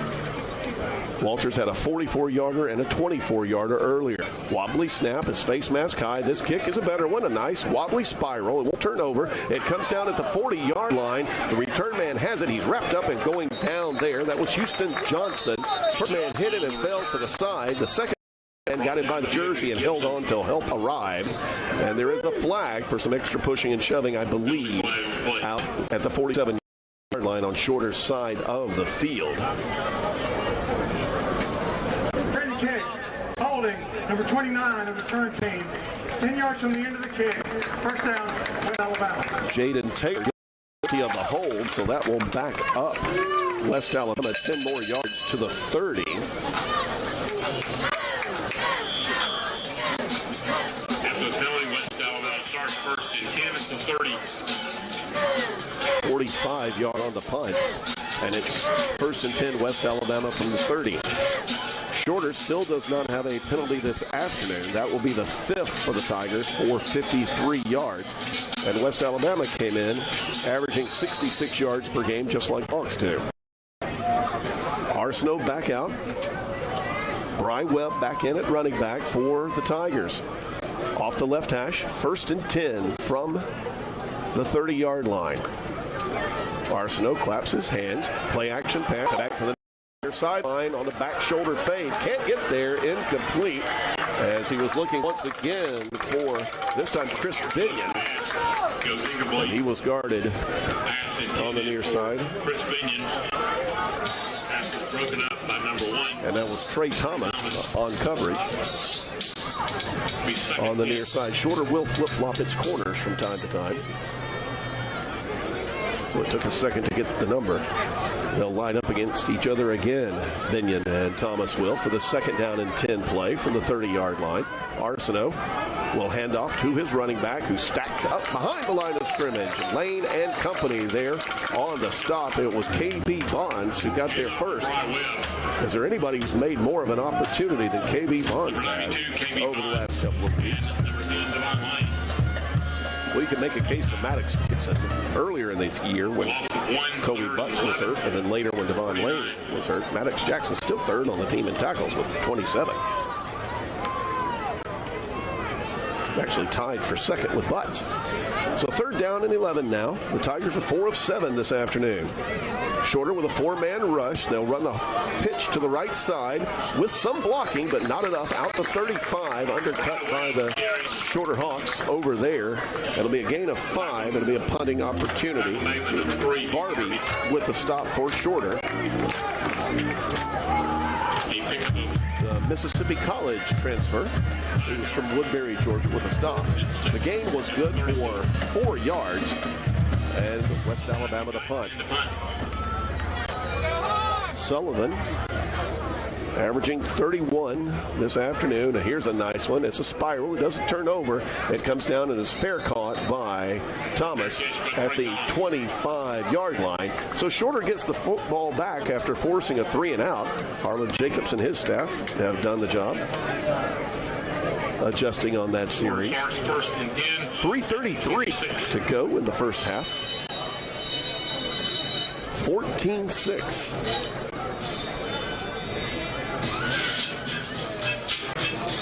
Let's see if Shorter could get the offensive line shorn up for the potentially last drive of the half. 2 receivers split to either side. The ball is on the left hash. First and 10 on the 25. And off the zone look, it'll be handed off to the running back, who will push the pile forward for 1, maybe 2, out to the 27-yard line. When they unpile, we'll see where they spot it. West Alabama had the whole defensive front shifting over. That's Leah with the carry. Stanford has been a busy man. He was in on the stop. They'll say only 1-yard gain. So second and 9 with 3 minutes on the clock. 2 receivers and an H-back to the right side. Screen pass thrown. It is complete. That's Mobley. He's got it. He will get the corner. Gets outside. Gets across the 30. And will be stepping on the white stripe there. So a pickup of 4 yards there. Shorter now with a third down. 6 to go. 36 at the 30. Hawks will snap the football from the right hash. 1 of 5 on third downs, and that's been a bit of a problem for Shorter this season too. A lot of those third downs have been extremely long situations. The Hawks had given up 22 sacks coming into today, and West Alabama has 2 so far. Third down, 6 to go. Brown back to pass. Here comes pressure. He will sidearm it. Has his man complete at the 38-yard line. He will retreat yardage. And as Marshall makes the grab, they're going to mark it as a first down. It was right at the 36-yard line. So they got 6 on the nose, and credit Brown with that. He had to drop down sidearm to get the ball away because he had another Tiger in his face. And that takes us to the 2-minute timeout. 2 minutes remaining at Barron Stadium in the first half. West Alabama leads Shorter 14-6 on the Mountain Coast Network. Parker Systems has been providing high-tech solutions with hometown customer service for more than 30 years. Parker Systems provide customers with the tools needed to make their jobs efficient, their lives easier, and to see our community succeed overall. Parker Systems offers a variety of services including fiber net, generators, alarm, and event logistics. Let Parker Systems be your one-stop shop for all things tech for your business and a reliable source of comfort when it comes to your home. Call today 1-800-8-PARKER. That's 1-800-8-PARKER.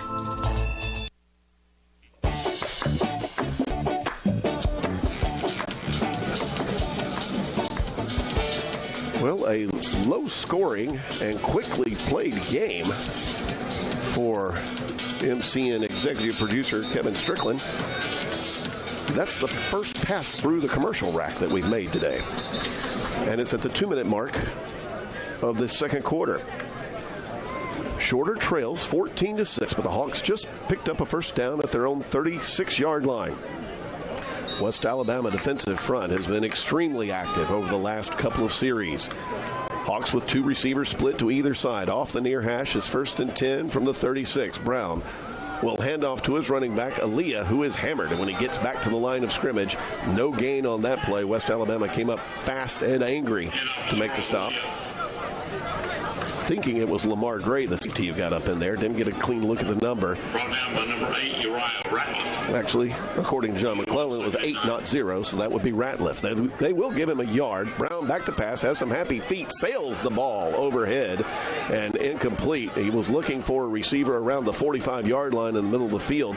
And I say happy feet. It may have been that he slipped a little bit or tried to rush his throw because he saw what he liked, but he did not. His feet sat underneath him that time, and that will bring up a 3rd down and 9 for Shorter with 1:34 remaining in the first half. Hawks are 2 of 6 on third downs. They did convert their previous one. An empty set now with 3 receivers to the wide side of the field. That's the right. 2 receivers left. West Alabama showing some press coverage across the way. Brown with a long look at it. They'll snap it at 7. Pressure coming. He will roll out immediately to the right. Lobs the ball downfield. Has a man. It's Bates. He's got it at the 30-yard line. First down, Shorter on the plus side of the field. Taken down by Gray. But a nice job by Josh Brown rolling out to the right side and finding Bates coming across the field toward him. And they'll make the grab. That's going to be about 38 yards on the play. And it's first down and 10 for Shorter. Still an empty set. They need another receiver out on the right, though. Here he comes. And now the umpire steps up and says, hey, wait a minute. You got to let everybody, excuse me, the center judge says you got to get everybody set. Now Brown, 1st and 10, fires, has his man, it's Musteller. He's down at the 15-yard line, taken down instantly by the West Alabama defender. That's Malik Jones. And it's going to be another first down. 10 yards on the nose on that one. Brown looking left, throw, has a man open, high pass, but it's pulled down at the 10, running forward to the 5, close close to the first down, taken down, stay in bounds. It won't really matter, though. It's 43 seconds. The catch is made across the way and tackled by West Alabama, and Shorter's going to take a timeout. Marshall made the grab. He had two defenders on him, one trying to get the ball away. That, I believe, was Malik Jones, who was trying to swipe the ball from him. They're going to say it's a gain of 9 plus. It looks from here like it's about 18 inches to go for the first down. But if you remember a few series back, Shorter got stopped on a quarterback sneak inside the 5-yard line when the Hawks were trying to go down and get their second score of the day. 14-6 right now is our score. 41 seconds remaining in the first half, and Shorter driving. Hey, by the way, don't forget, next week it's an added game, or a changed game, I guess is the way to say it. Shorter is going to be on the road Thursday night at Kentucky State. Now, with that being a Thursday night, weeknight game, that would be a 2-day trip, and quite honestly, as a school teacher, I can't take the 2 days off, so we will not have, at this point, we have no idea about coverage. So we don't plan on having coverage for you. They don't have a video feed. They don't have a radio feed. They don't even do live stats through the Thoroughbreds.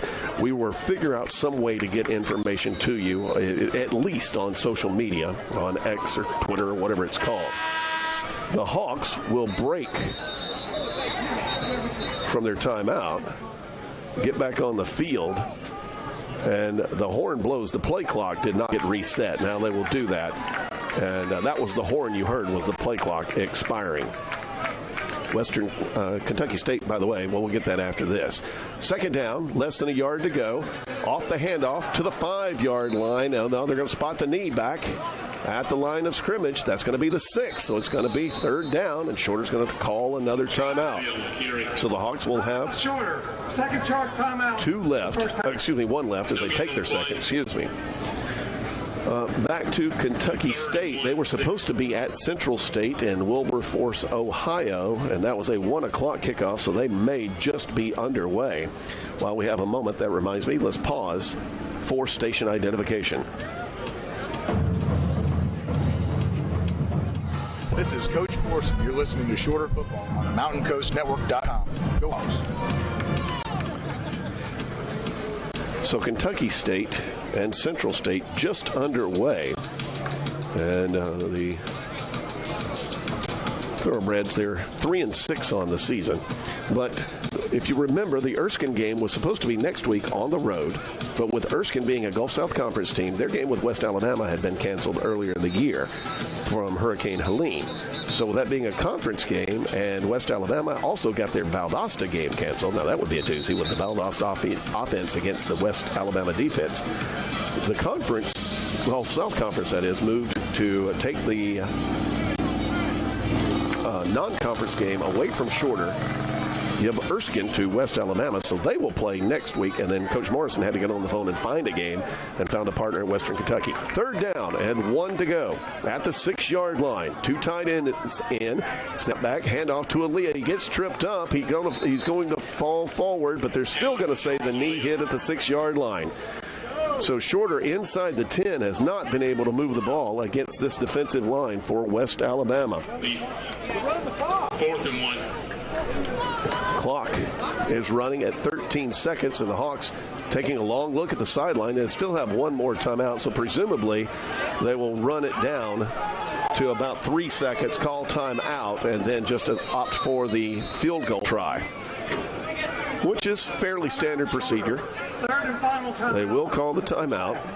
We see Tyler Simpson walking out onto the field at the 30-yard line. Presumably the Hawks just trying to get some points on the board and try to go out at 14-9. Thinking about the field goal, Simpson is 12 of 16 on the year, so 75%. The ball would be spotted in the neighborhood of the 12 to 13 yard line. So that would make it a 23-yard field goal. And from 20 to 29 yards this season, Simpson is 2 of 3, should the Hawks elect to go that way. And and will break the huddle, and it is the field goal team that will go out.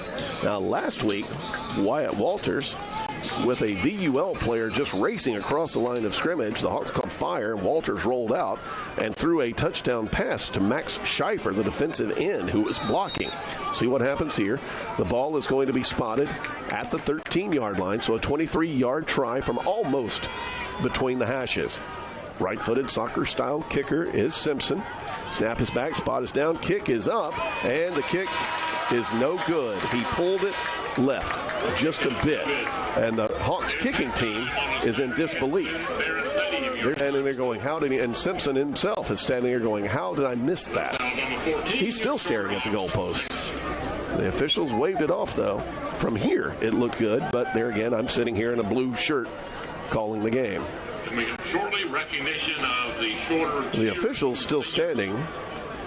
Coach Morrison wants a word, so we'll hold it here for just a second. Let's still have a conversation with David White. Perhaps there was some other situation on the field. Maybe somebody leapt on the defensive line, which is a no-no. We'll see what happens. Ryan Strickland, the special teams coordinator, joins the conversation also. And just a strange turn of events. And again, special teams have been a big question mark for Shorter this season. There's something weird every week, it seems. The conversation concludes. Everybody gets to the locker room. We're at halftime with West Alabama leading Shorter 14-6. The Tigers, the number 12 team in the nation. Shorter and Independent just trying to even its record at 4-4. We'll take a bit of a break here. We will come back and go down the stat list for the first half and talk about scores around the country. Shorter Hawks football is on the Mountain Coast Network. At Georgia Northwestern Technical College, we specialize in hands-on training for high-demand careers. GNTC offers over 200 programs of study in aviation, business, health, industrial, and public service at 6 convenient campus locations. With the Hope Career Grant, many of our programs are offered tuition-free. Apply now. Visit us at gntc.edu. Georgia Northwestern Technical College. High-demand careers begin here. When the Shorter Hawks football team hits the road, the Mountain Coast Network broadcast team heads to Automax. Corey Rhodes and his crew have the right vehicle for us to travel across the southeast from the mountains of upstate South Carolina to the Gulf Coast on the Florida Panhandle.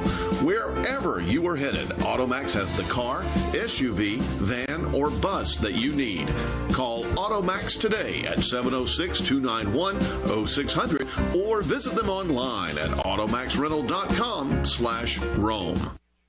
Rome's local Alpha agent Ben McWhorter is here to help you find the perfect insurance coverage for your needs. From home and auto to life and business, Alpha is dedicated to providing you with personalized service. Call Ben today at 706-234-8686. Ben McWhorter's Alpha Insurance Agency proudly serves Rome and the surrounding communities, including Armuchee, Lindell, Rockmart, Cedartown, Cartersville, Somerville, Calhoun, and Adairsville. Alpha is dedicated to providing you with personalized service. Call Ben McWhorter today at 706-234-8686. Trucked Up on the Armuchee Connector is your premier destination for all truck accessories in Rome and the surrounding areas. Trucked Up is dedicated to enhancing your truck's functionality and style with a wide range of offerings from truck bed liners to portable outdoor buildings, gooseneck trailer hitches to wheels and tires. They have everything you need to elevate your truck to the next level. Visit Trucked Up for top quality products, expert installations, and unparalleled customer service. Give them a call at 706-584-7687.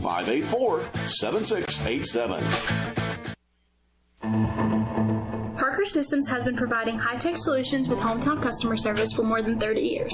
Parker Systems provides customers with the tools needed to make their jobs efficient, their lives easier, and to see our community succeed overall. Parker Systems offers a variety of services including fiber net, generators, alarm, and event logistics. Let Parker Systems be your one-stop shop for all things tech for your business and a reliable source of comfort when it comes to your home. Call today 1-800-8-PARKER. That's 1-800-8-PARKER.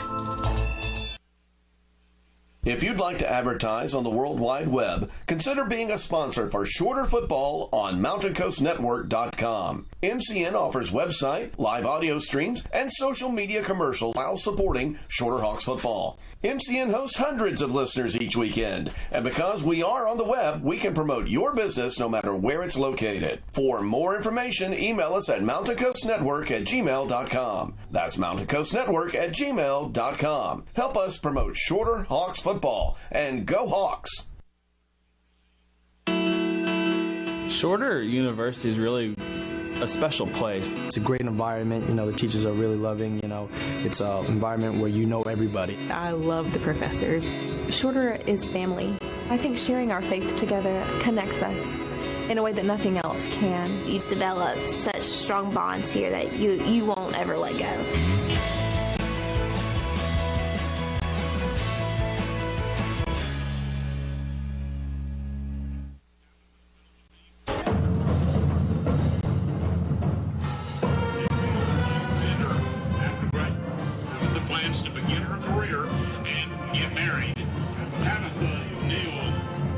Welcome back to Barron Stadium in downtown Rome, Georgia. The Shorter Hawks trail the West Alabama Tigers 14-6 at halftime on Senior Day.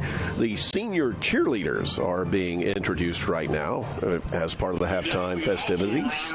And some clarification, Sebastian Troya, the camera operator for our YouTube stream today, mentioned that the field goal was partially blocked, and I think that just would lead us to the conversation that Coach Morrison and Coach Strickland were having out on the field, saying that perhaps that player had leapt over a lineman and gotten a running start and done that. That is a foul in college football. Perhaps that's what the conversation was. We'll try to determine that later on, but the ball was partially blocked. Still close. I thought it went through, to be honest with you. But nevertheless, that's our situation as the Hawks trail 14-6. Let's take a look at the stats for the game today. West Alabama scored on its opening drive, went up 7-0. Shorter then came back. Well, I'll tell you what, let me change plays here and look at this. There. Sorry, clicking through the page here just a little bit as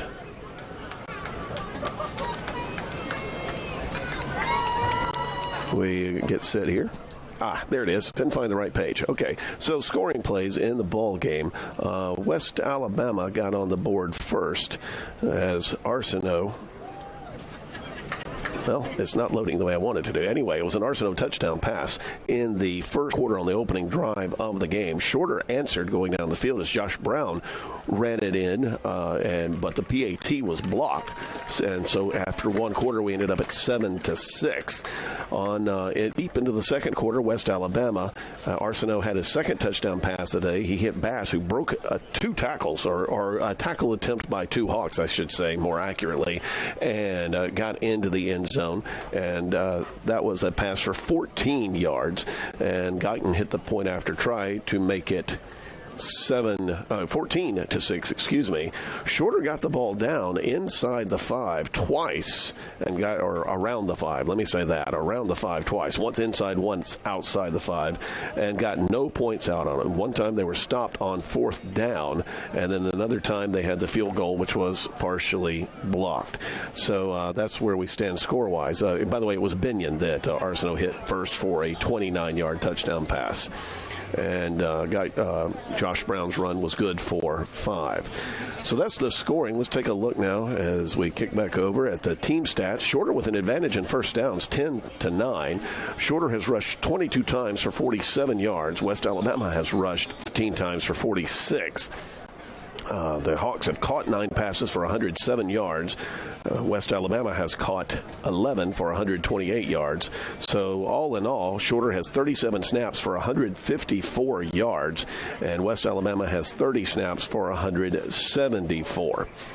And they average only 271 coming in.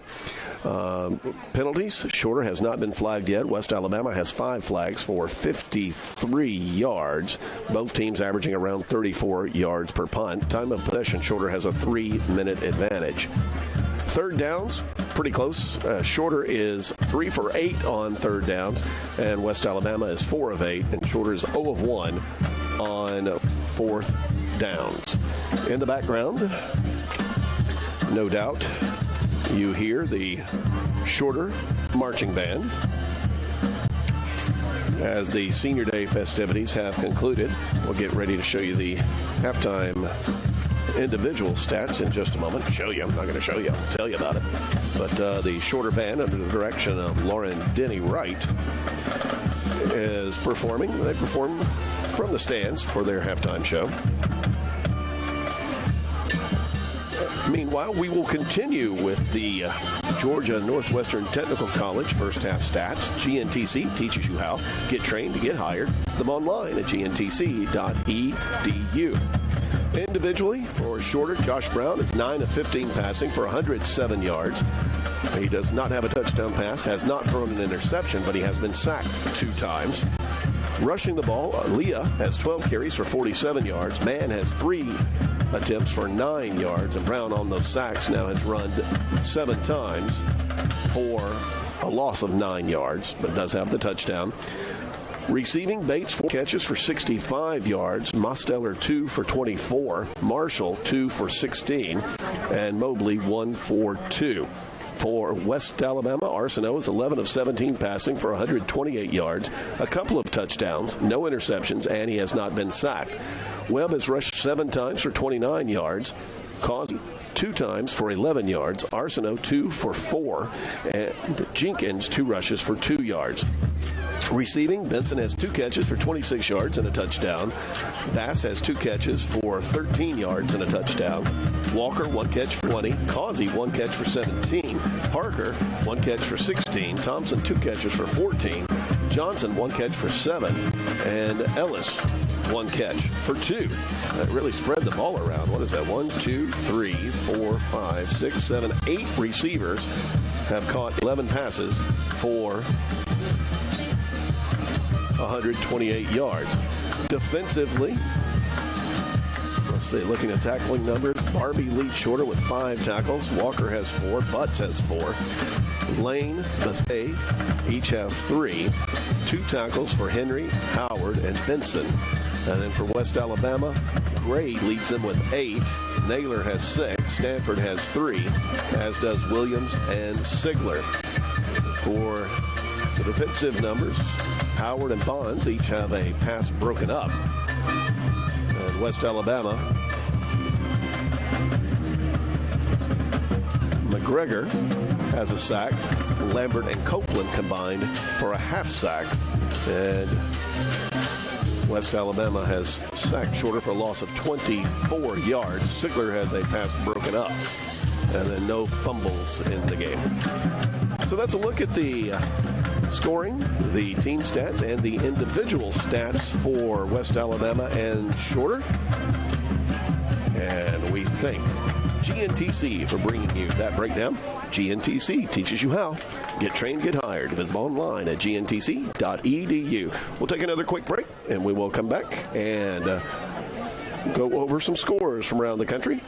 Shorter is down 14-6 to number 12 West Alabama at halftime. Back in a moment on the Mountain Coast Network. At Georgia Northwestern Technical College, we specialize in hands-on training for high-demand careers. GNTC offers programs of study in aviation, business, health, industrial, and public service at 6 convenient campus locations. With the Hope Career Grant, many of our programs are offered tuition-free. Apply now. Visit us at gntc.edu. Georgia Northwestern Technical College. High-demand careers begin here.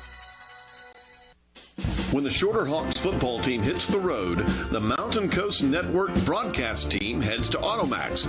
Corey Rhodes and his crew have the right vehicle for us to travel across the southeast from the mountains of upstate South Carolina to the Gulf Coast on the Florida Panhandle. Wherever you are headed, Automax has the car, SUV, van, or bus that you need. Call Automax today at 706-291-0600 or visit them online, automaxrental.com/Rome.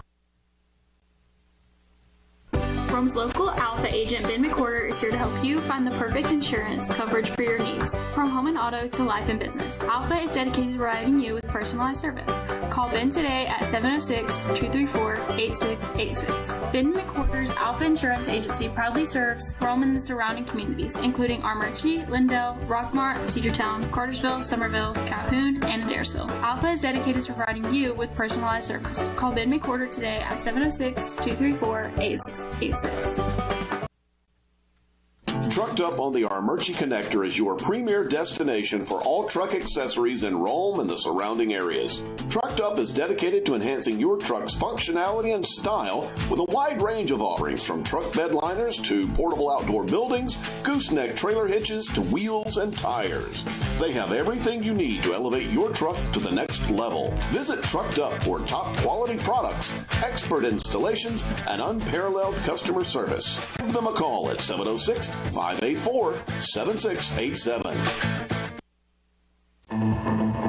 Parker Systems has been providing high-tech solutions with hometown customer service for more than 30 years. Parker Systems provides customers with the tools needed to make their jobs efficient, their lives easier, and to see our community succeed overall. Parker Systems offers a variety of services, including FiberNet, generators, alarm, and event logistics. Let Parker Systems be your one-stop shop for all things tech for your business, and a reliable source of comfort when it comes to your home. Call today, 1-800-8-PARKER. That's 1-800-8-PARKER.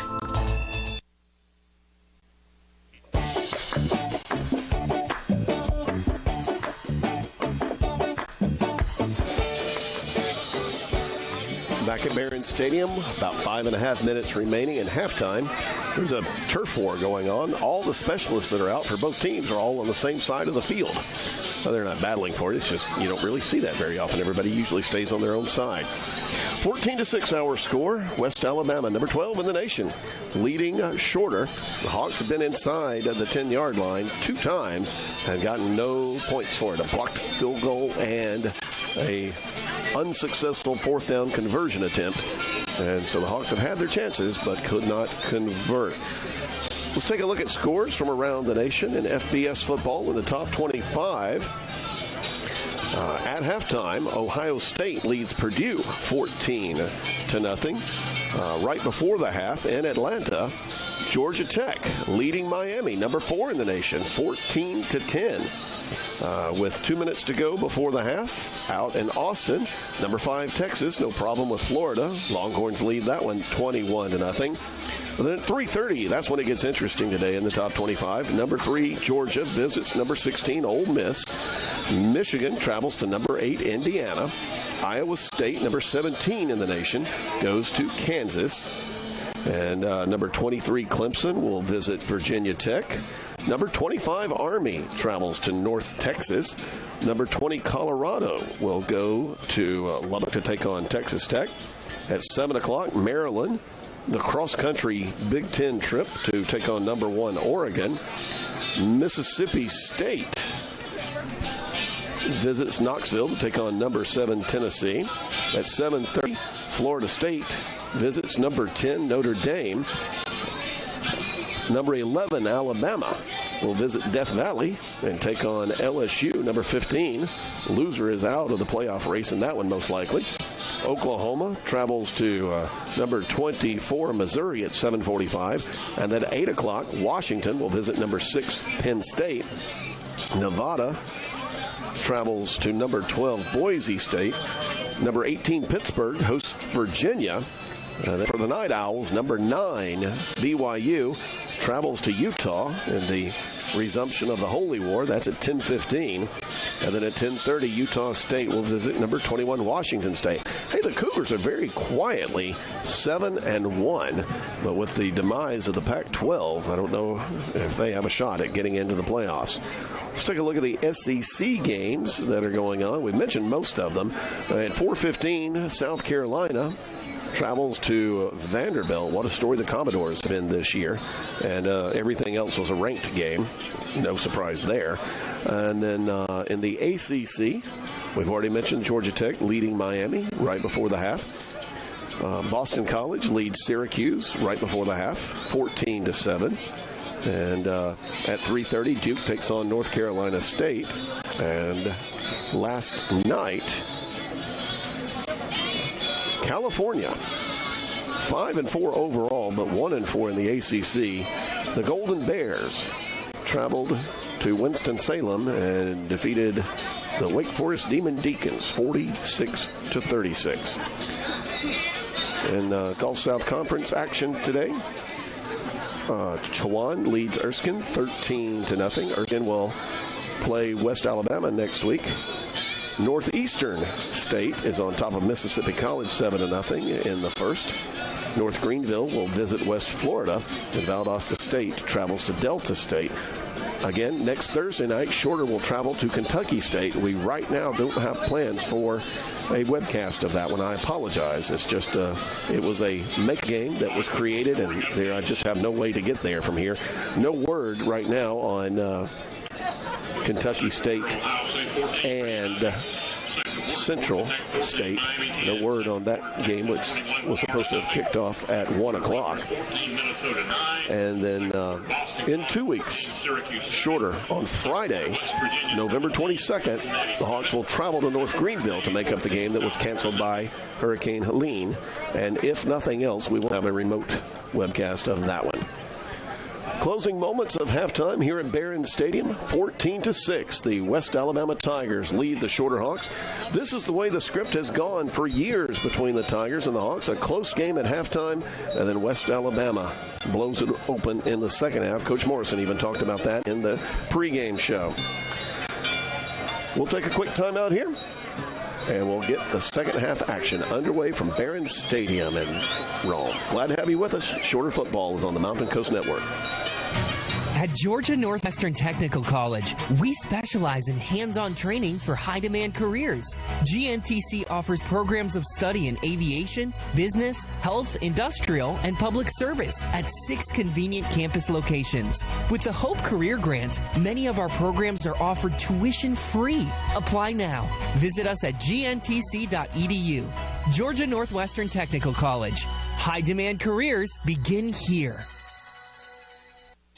When the Shorter Hawks football team hits the road, the Mountain Coast Network broadcast team heads to Automax.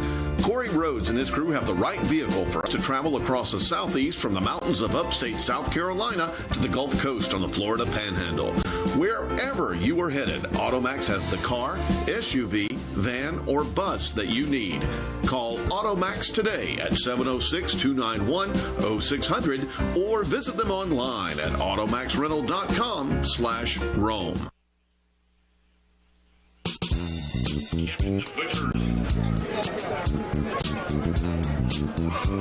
Welcome back to Barron Stadium in Rome, Georgia, getting set for the second half as West Alabama's Butchers will kick off from the 35-yard line. High end-over-end kick. It will be taken by Holmes of Shorter at the 1. Returns it outside the numbers. Now cuts back to the middle of the field at the 15-yard line. Comes to the hashes at the 20, and he will go down there for West Alabama. The Tigers' DeLawrence Butler in on the stop. And first and 10 for the Shorter Hawks as they're down 14-6. So 19 yards on the return for Holmes, and we're underway. Glad to have you along with us on MCN and on YouTube. I'm Mike Beavers. Glad to have you along. Eileen Lee is the YouTube video producer. Sebastian Troya is your cameraman. Hawks come out. One back to the right of quarterback Josh Brown. 2 receivers to either side. First down, it's a handoff into the middle of the line. Breaking through and tripping and falling ahead at the 26-yard line is Carlos Mann, who will get the first carry of the second half. And Mann, had he kept his footing, he had some turf in front of him. Instead, it will be a 6-yard gain and 2nd and 4 for the Hawks. And put it for Shorter to come out and get some momentum going here to start this second half. They won the coin toss and deferred to the second half. Williams with the tackle for the Tigers. 4-3 look for West Alabama with the corners up on the edges on this second down and 4. Handoff side, nice hole forward to the 30 for a first down. Brought down by number 0, Lamar Gray. Lamar Gray with the tackle for West Alabama, as that was a 5-yard run by Mann. He's got 11 yards on 2 carries to start the half. Only had 9 yards in the first half. And Shorter has a 1st and 10 at its own 31-yard line. Driving right to left, the Hawks with white helmets, black jerseys, blue numerals, and white pants. Mann off the zone action. He will start to the 35-yard line around the right end, spins, but gets stymied there. He will pick up 4 yards on carry, and it's going to be 2nd down and 6 to go. And it's Gray again with the tackle for West Alabama, coming up from his safety spot. 4 yards, 2nd and 6 to 35. His 0 is stretched out on his uniform. Then the 12, won by Ishmael Naylor, the Mike Backer. His number, it looks like his jersey's 2 sizes too small, and the number's all stretched out on it. Off play action pass. It's thrown on the skinny post to the 50-yard line. Incomplete, as Marshall was the target at the 50. He was covered very well by G, but then also Lamar Gray really had a shot to lay the lumber into him, but that likely would have been a penalty after the rule change the last few years. So credit, though, to Gray for pulling up and not taking the head off of Marshall as he came across and missed the pass. So 3rd down now and a long 6 to go. The Hawks have to get across the 41-yard line. Snapping from just inside the 35. Brown looks left, looks right, surveys the defense, gets ready. The snap comes in, belt high, retreat 3 steps. Here comes the pressure. He'll go down for the 3rd time today. Back at the 30-yard line. 3rd sack of the afternoon by West Alabama. As Jackson and company will combine on that sack. It's going to be a loss of 5. And so now Walters will come back in to punt.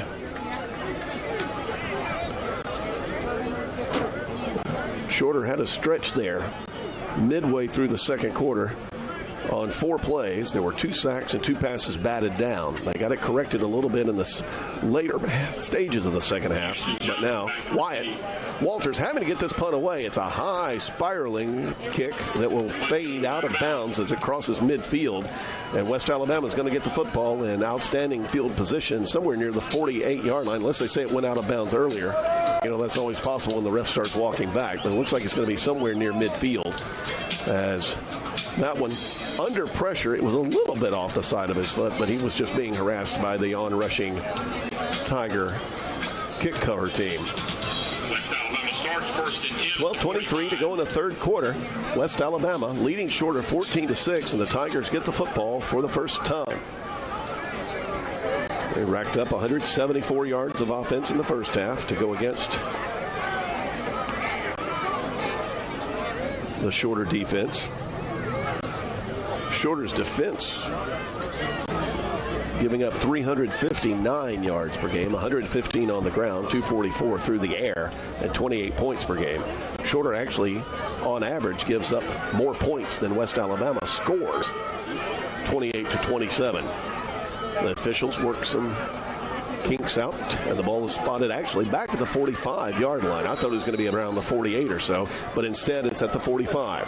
So West Alabama, Arsenault has the ball in his hands. He will hand off on the reverse, coming back to the near side, running across the 50, pointing out blocks, and then being cut down at the 44-yard line. That was West Alabama's Nelson with the carry on the reverse coming around. A.J. Howard starts off the 2nd half the way he starts the first half by making the tackle. Nelson looked like he had a huge field in front of him, and he did pick up the 1st down. It was 12 yards, and it looked like it was going to go for much more. Credit Shorter on recovering, and Howard getting the tackle. So 1st and 10 now from the 43-yard line. Off play action. Arsenault rolling left. He's going to run out of room. He's caught. He will get away. He will get away, still on his feet, across to the 45-yard line and back to the line of scrimmage. He broke the tackle of Shorter's DJ Walker, who had him wrapped up back near midfield, and he'll scramble back to the line of scrimmage. And Arsenault, no gain on the play, but he avoided the sack, and it's 2nd down and 10. Rolling out to his left, he had the back in front of him in the flare. They've run that a couple of times today, have the Tigers. Nothing doing there. Nunn gets him out of, and now handoff through the middle of the line, as that's Webb. He will go across the 30, spin move as he gets to the 25 and down to the 24-yard line. And right through the heart of the Shorter defense, that time Webb full speed at his first step, and he raced through the middle of the defense. Now, first down and 10 from the 25-yard line. Tigers working quickly. Pass is thrown. It's Binion on the far side. He's near the 18-yard line, wrapped up there by Shorter. And Thomas will make the stop. Those two have been working against each other most of the day. We'll wait and see where they spot it. They'll put just across the 20-yard line, so about a 5-yard gain there. And West Alabama with a second down and 5. 18 yards, by the way, on that run by Webb a moment ago. Out of the shotgun, a little half roll to the right, throwing back to the left. Bass has the catch at the 12. He turns the corner, far sideline to the pylon. He's in the end zone. Touchdown for the second time of the day for Caleb Bass. He had 4 coming into today, so he's got half that number already this afternoon. And West Alabama adds to the lead 20-6 with 10:19 to go in the third quarter. That was a 19-yard completion. And West Alabama has the PAT yet to come. Penton, the long snapper. Sullivan, the holder. And Guyton, the PAT man. As we get set. Kicking toward the goalpost to our right. Snap is back. Spot is down. The kick is up. And the kick is good. So that is 5 plays, 55 yards, capped by the Bass 19-yard reception from Arsenault. Third touchdown pass of the day by Arsenault. West Alabama leads Shorter 21-6, 10:19 to go in the third quarter. Back in a moment. Shorter football is on the Mountain Coast Network. At Georgia Northwestern Technical College, we specialize in hands-on training for high-demand careers. GNTC offers programs of study in aviation, business, health, industrial, and public service at 6 convenient campus locations. With the Hope Career Grant, many of our programs are offered tuition-free. Apply now. Visit us at gntc.edu. Georgia Northwestern Technical College. High-demand careers begin here.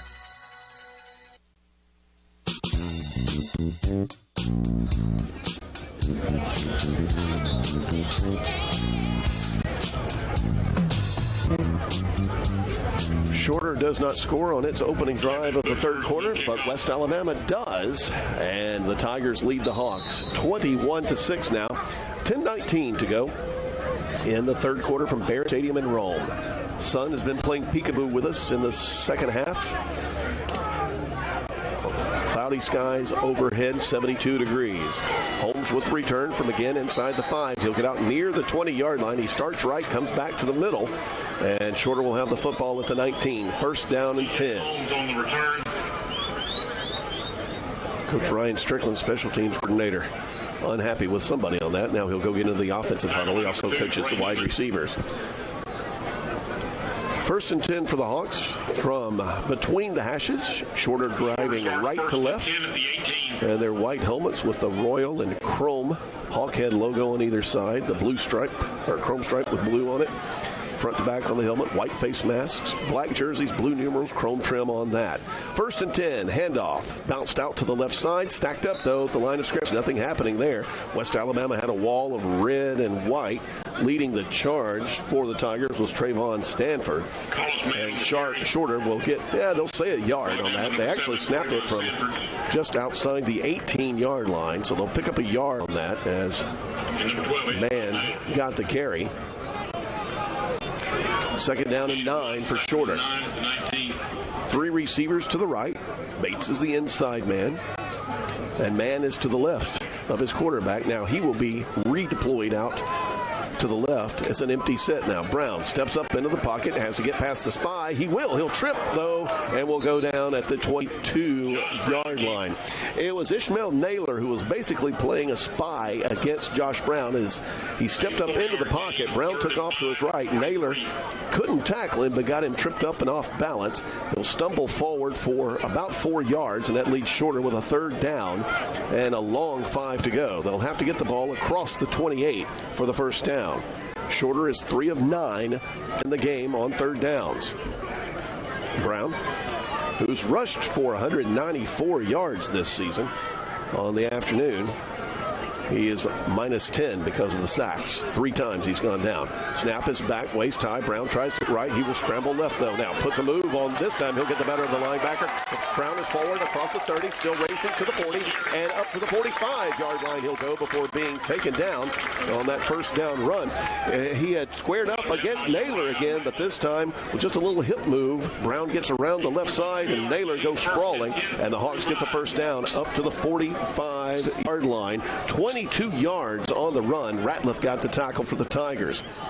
West Alabama will bring pressure from the outside edge. The pass goes the other way to the right. Bates has it, trying to get to the corner. He will. He'll get the 50-yard line, and they'll say the 49 on shorter side of the field. So he'll pick up 4 yards on first down on the pass to Bates. And the Hawks looking at a second down and 6. They'll have to get to the Tiger 45 for a first down. For Bates, that's 5 catches now. He leads all receivers in the game for 69 yards. That's the top number as well, averaging 13.8 per grab today. Of course, he had the 38-yarder earlier. Second down, 6 to go for Shorter from their own 49 off the right hash. As the handoff into the belly of the running back, forward for 2 to the plus 49-yard line. West Alabama stacks it up. And underneath the pile, Trayvon Stanford again. The Will linebacker has been everywhere today for West Alabama.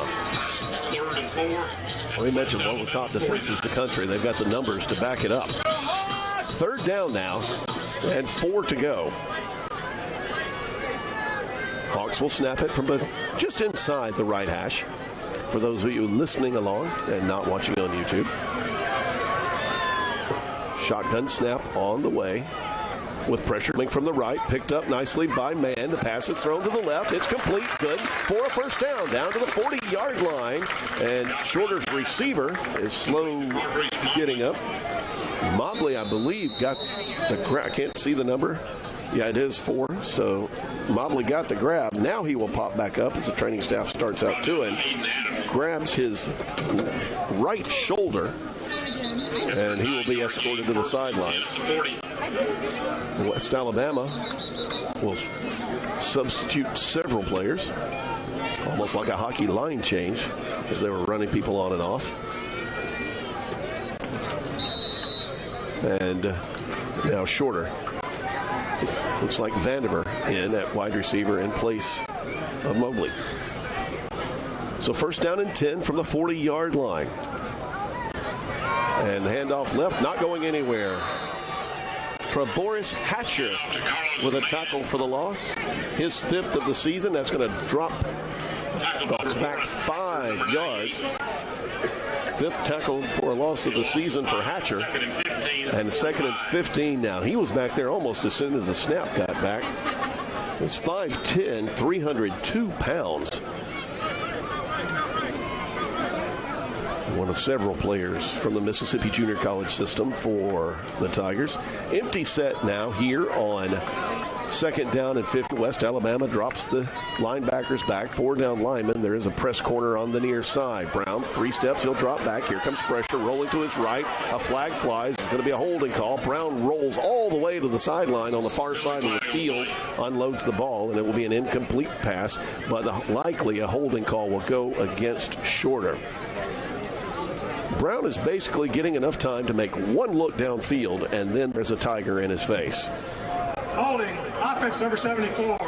Penalties decline. 3rd down. So the Tigers will opt for the down, and that makes it 3rd and 15, and the Hawks are 5 of 11 on 3rd down this afternoon. Brown now 11 of 19 passing for 120 yards. That's a completion percentage of 57.9%, and that's right at his average on the season. Tigers will rush 3 and drop 8 here on this 3rd down. Now they'll walk a couple of guys up. Mosteller lined up in the backfield. He will vacate now. And there's 2 slots for guarding. Brown rolls to his right to avoid pressure. Pressure still comes. He will throw the ball. Niblett has it. It's complete. He's hit once, twice, a 3rd time before he goes down. The gain is good only for a couple of yards, though. And that brings up 4th down now and 13 to go. Trayvon Lambert forced pressure. against Josh Brown and made him roll out to the right side. Lambert entered today with 6.5 sacks to lead the team. And now Wyatt Walters back in to punt. Jackson Moore, the long snapper. A 3-man shield. The ball will be snapped from the 43-yard line. And Walters will put it in the air from around his 46. Punt is away. He dropped it and kicked it on the nose. It will spin and be fair caught at the 15-yard line. So roughly a 30-yard punt on a limited field, but it does go inside the 20, and that's somewhat of a specialty for Wyatt Walters. That's his 6th punt inside the 20 this season, actually 7th. And now West Alabama gets the football back. They lead it 21-6 with 4:47 to go in the third quarter. Shorter took a lot of time off the clock, but didn't get any points on that drive. So first down and 10 for the Tigers. The ball was spotted at the 17-yard line. Off the left hash, Arsenault has 2 receivers split to the right and 1 to the left. He will hand off to his running back, who starts to the middle, breaks to the right, and then is hit and taken down at the 20-yard line. That was Webb with the rush, and he was wrapped up quickly by one of the Hawk linebackers. Gain of 3, second and 7, 20. Well, they'll give him 3. I thought it was a couple. He gets to the 20-yard line.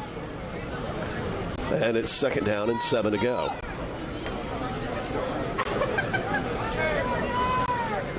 Shorter with the DBs, dropped back.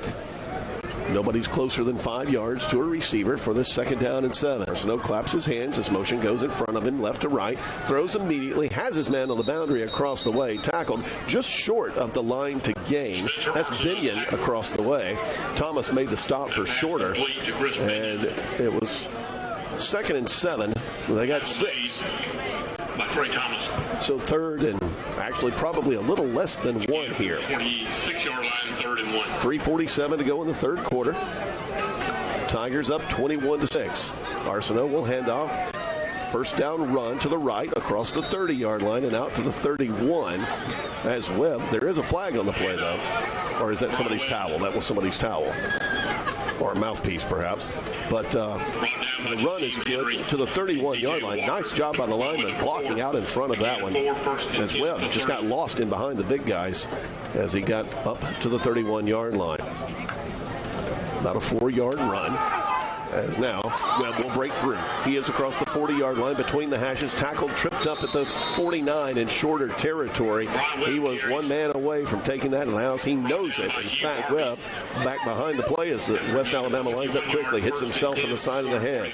Now, quick pass thrown out of bounds, far side. They wanted to run the quick screen to the far side of the field. Shorter was sitting all over that one as one of the defenders had run up and was just standing there. And now referee David White will drop a flag and call it intentional grounding,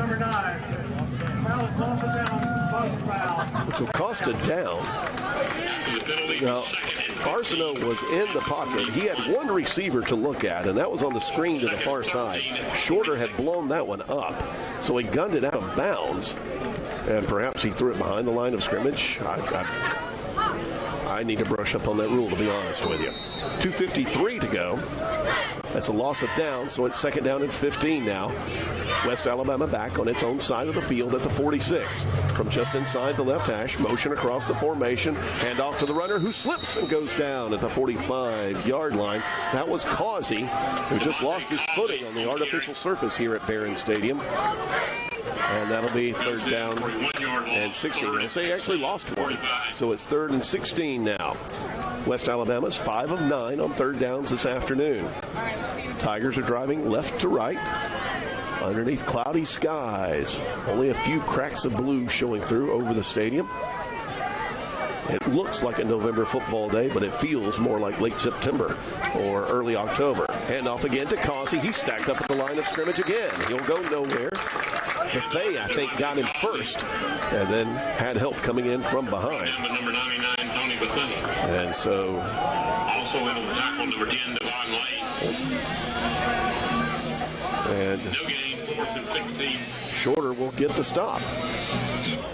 So 4th down, 16, and it's time for Elijah Guyton, who's averaged 33 yards on his 4 punts today. Snap comes in knee high. The kick is a high wobbler. It's going to be fair caught by Shorter at the 30-yard line. The kick cover team had actually gotten past the spot, and Thomas had already made the call for the fair catch. You can't knock him for that, but he had some turf in front of him. But, of course, there's no way he could see that, having made the fair catch call and having to watch the ball fly down into his arms. So Shorter will end up with decent field position at its own 35-yard line, and a 1st down and 10, down 21-6 with 1:38 to go in the 3rd quarter. And we're not even at the 2-hour mark of this game. 1 hour, 51 minutes so far. 2 receivers to the right. West Alabama with a 4-3 look. As off the play, action pass. Screen is thrown far side. West Alabama has it blocked up, though. The catch is made, but it's going to be a loss of about 3 yards on the play. The Tigers had Uriah Ratliff had read that one and tackled, I believe it was Mobley got the catch. Marshall got the catch. They'll call it a loss of 2. Williams was in on the stop also. Sorry, folks. Suddenly got a frog in my throat. 3 receivers left. Somebody picks up a mouthpiece on the West Alabama side and flips it toward the sidelines. Off the read look, it's going to be a handoff around the right side, but back to the line of scrimmage and no more for Mann. Hawks can't get to the outside edge. Stanford there. G there also. And they'll say it is a pickup of 1, so now 3rd down and 11 for Shorter. And the Hawks 5 of 12 on 3rd downs. Long look to the sidelines. Hawks are down 21-6 with 37 seconds left in the 3rd quarter. 3 receivers left, 2 to the right. Brown alone in the backfield. West Alabama 4-down lineman. They have a safety creeping up, and he will rush. Under pressure, Brown, he is sandwiched and taken down 26-yard line. He got high load there, and just way too much red and white in the backfield. The loss is going to go back officially to the 26-yard line. So that leaves Shorter with a 4th down and 19 to go. And that is sack number 4 on the afternoon for West Alabama. And that brings the 3rd quarter to an end. After 3 quarters of Division II college football in Rome, Georgia, the number 12 West Alabama Tigers lead the Shorter Hawks 21-6. Back in a moment. Shorter football is on the Mountain Coast Network. At Georgia Northwestern Technical College, we specialize in hands-on training for high-demand careers. GNTC offers programs of study in aviation, business, health, industrial, and public service at 6 convenient campus locations. With the Hope Career Grant, many of our programs are offered tuition-free. Apply now. Visit us at gntc.edu. Georgia Northwestern Technical College. High-demand careers begin here. You already know we have 3 more football games scheduled at the stadium today. 3 Georgia Middle School. We move on to the 4th quarter at Barron Stadium in Rome. So if you've got a lucky rabbit's foot, if you're a Hawks fan, or put 4 feathers in the air, whatever you got, Hawks need a break. With the score 21-6 and 15 minutes remaining in the game. And West Alabama, number 12 in the nation, living up to it. Quick look at scores from around the country. Still Georgia Tech 14-10 over Miami, but Miami just kind of does that. Ohio State up over Purdue 21-0 now. As that's a look at the big games. Texas up 35-0 at halftime over Florida. Walters in to punt. Moore will snap it from the 25-yard line. The snap comes in, face mask high. The kick is away.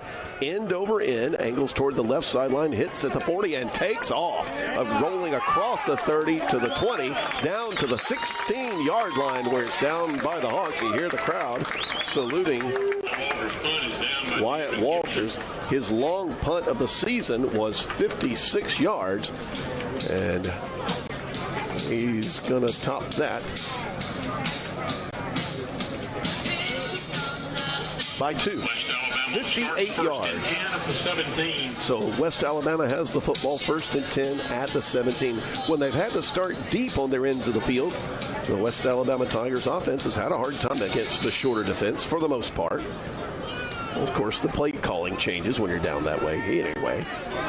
So 1st and 10 from the 16-yard line off the right hash, now driving right to left. Handoff through the middle of the line. That's Causey. This time he won't stumble. He will push his way ahead for 8 yards, maybe 10. And then we'll say 10. He got an extra little push right there at the end. He was in the pile, got picked up a minute. They carried him further and got that one last little shove to move ahead to the number 10, Devon Lane. 27-yard line, so a first down rush of 10 yards by Nelson. Gain of 10, 1st and 10 at the 27. So he's got 2 carries for 22 yards now. Excuse me. That's not correct. So off 1st down and 10, pass thrown across the middle, incomplete on the post route. Intended receiver for West Alabama was Tyler Walker. They couldn't make the connection. Let me run that back for a second. Yeah, it was a Causey rush for 10. Lane and Benson got the tackle. Yeah, I outthought myself on that. So Arsenault incomplete to Walker. That brings up 2nd down and 10 for the 27. West Alabama's just inside the right hash as they're driving right to left here in the final period from Barron Stadium. Arsenault with a back to his left will hand off to him. He'll start to the right and has plenty of running room. Across the 35 to the 40, lowers the shoulder and drives ahead out to the 43-yard line. So that run's going to be good for about 14 yards, and West Alabama has a first down at the 43. Shorter secondary having to make the tackle that time. The West Alabama offensive line is really opening some big holes against the shorter defensive front. 4-2 look with a safety in the box for Shorter. 1st and 10. Arsenault's going to pass. He's got a receiver wide open at the 35-yard line on the near side. Racing toward the end zone down the boundary. In for the touchdown is Silas Thompson. That is his first touchdown of the year. And West Alabama is going to add to the lead. It is 27-6 now. That was 57 yards on the play. And the Tigers looking to add the PAT as they're starting to tighten the grip on the Hawks here in the 4th. 13:28 to go in the game. And that is the 4th touchdown passing for Spencer Arsenault today. He had 10 this morning before the game. Point after try is not a particularly attractive kick, but it goes through the left uprights. And so West Alabama now leads it 28-6 over Shorter. That was 4 plays and covered 83 yards. Back in a moment. Hawks football is on the Mountain Coast Network. When the Shorter Hawks football team hits the road, the Mountain Coast Network broadcast team heads to Automax. Corey Rhodes and his crew have the right vehicle for us to travel across the southeast from the mountains of upstate South Carolina to the Gulf Coast on the Florida Panhandle. Wherever you are headed, Automax has the car, SUV, van, or bus that you need. Call Automax today at 706-291-0600 or visit them online at automaxrental.com/Rome.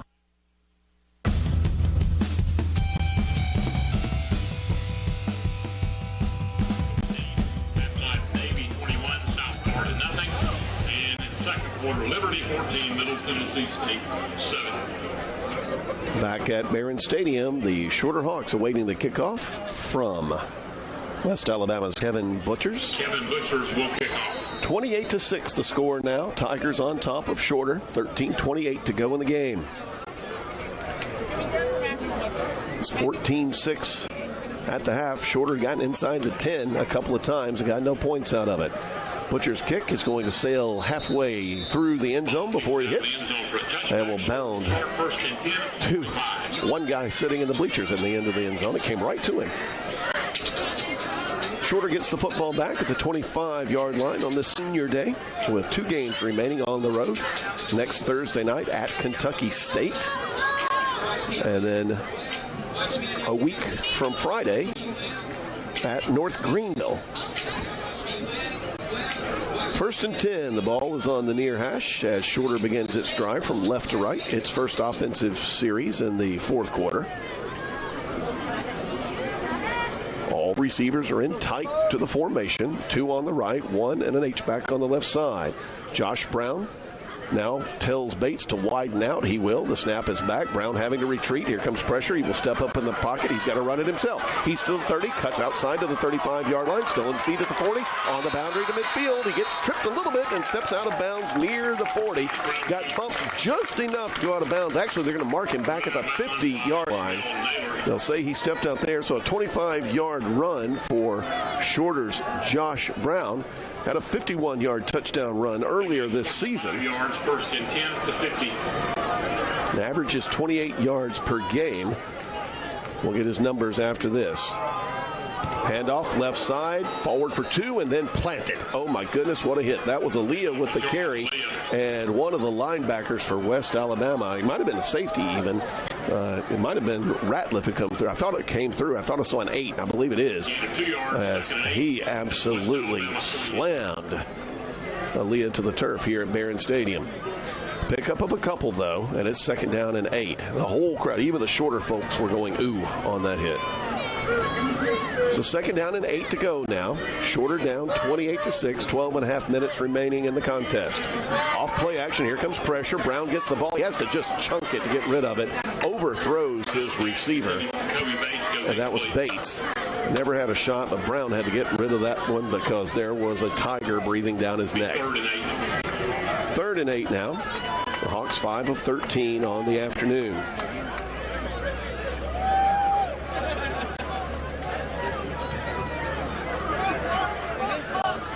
Two receivers to the right. Marshall is the widest. 1 to the left. It's likely Mobley. H-back and a running back in the backfield, either side of Brown. West Alabama creeping a backer up. That won't need it. Pressure's coming off the side. Sacked back at the 40-yard line. That was Trayvon Lambert from the defensive line. The front 4 provided all the pressure that West Alabama needed. That sack goes back to the 40, well, the 38-yard line even. Now they're dancing around with the down marker. That's what I made contact with first. It's going to be the 40-yard line. So that makes it 4th and 20, and Wyatt Walters will come back in. If you weren't with us at the beginning of the game, his father came home early from a deployment in Kosovo, and surprised him. Walters was an honorary team captain, and his dad, the colonel, snuck up behind him out on the field. It was a very nice moment. His punt here is going to hit at the 30-yard line, takes a shorter bounce and roll across the 25 to the 20, and will finally exhaust itself at the 17-yard line. West Alabama gets the football back. They've been running it well, but they had a 57-yard catch and run for their last score. 28-6, Tigers on top as they regain possession here in the 4th quarter. 11:21 to go. No turnovers in the game today.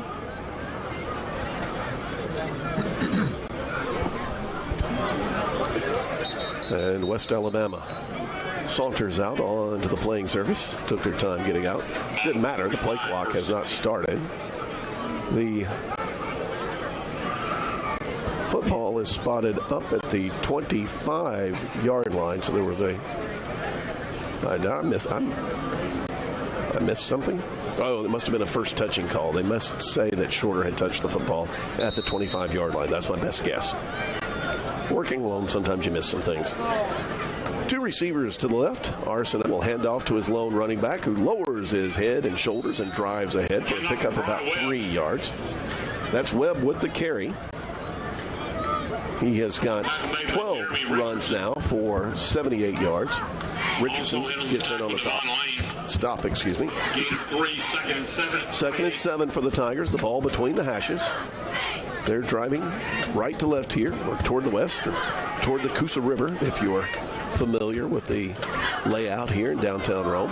Webb, the handoff again. He gets past a man at the line of scrimmage, then gets tangled up and falls ahead to the 32-yard line. And up to Devontae Causey. Devon Lane on the tackle. He gained a 3rd and 3 at the 32. John McClellan announces the wrong runner. And Webb looks up at the press box and points at his number 1 jersey.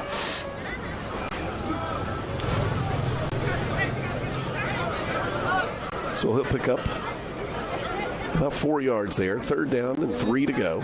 The line to gain is the West Alabama 35. They are 5 of 10 on 3rd downs this afternoon. Play action pass rolling out to the right. Arsenault has to reverse his field. He's got 2 Hawks chasing him. He'll get past both of them. He will run it himself across the 30 to the 40-yard line.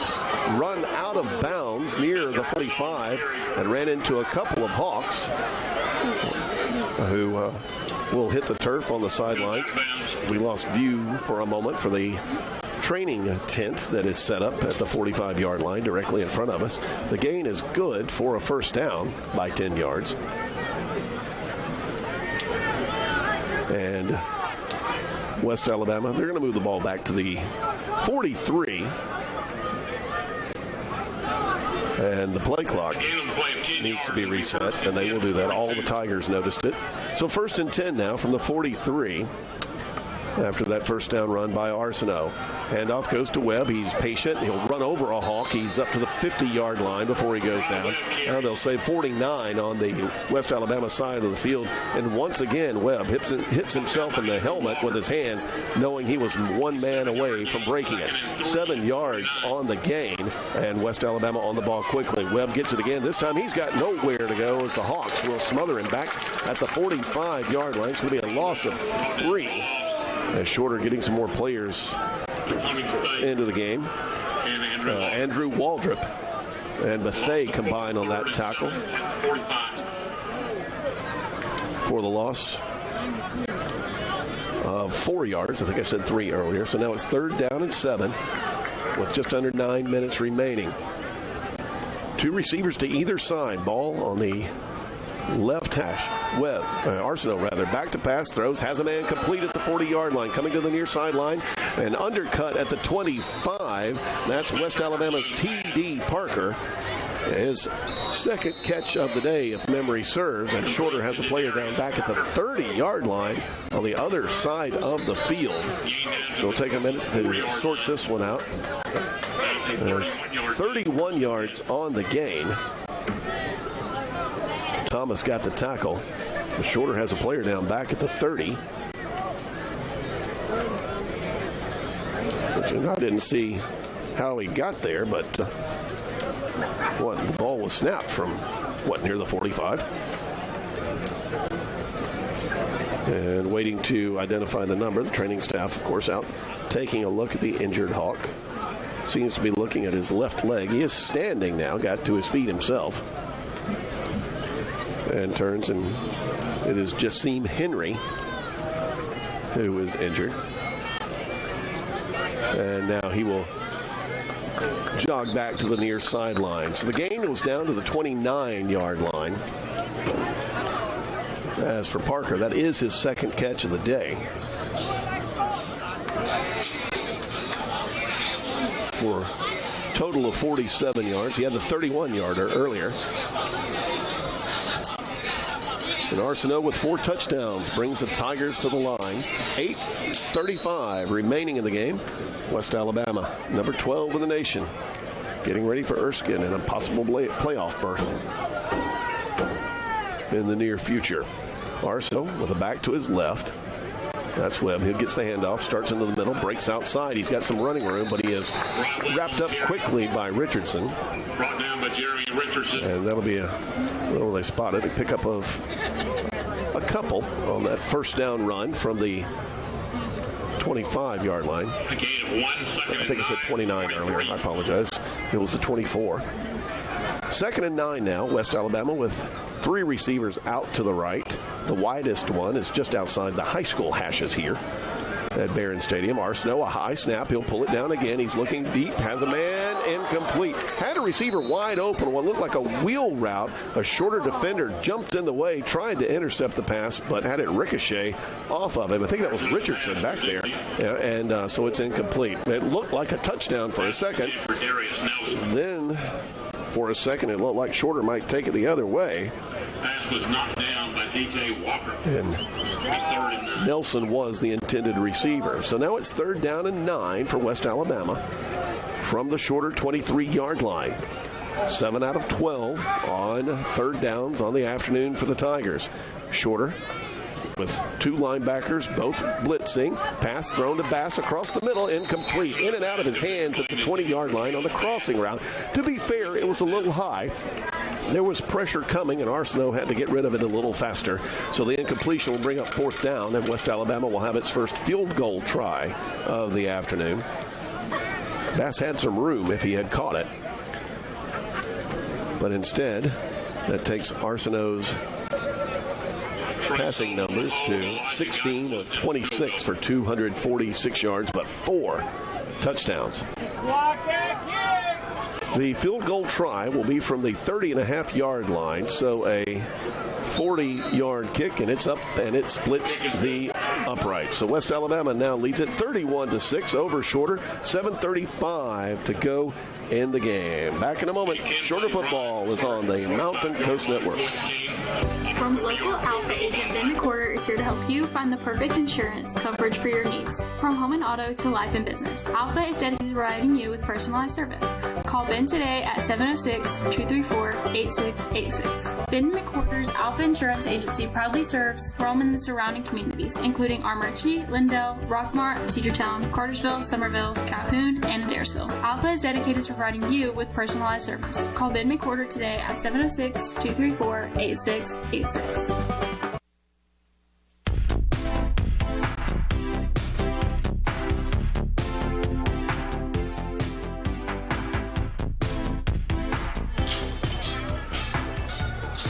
A 9-play, 52-yard drive resulted in a 40-yard field goal for West Alabama.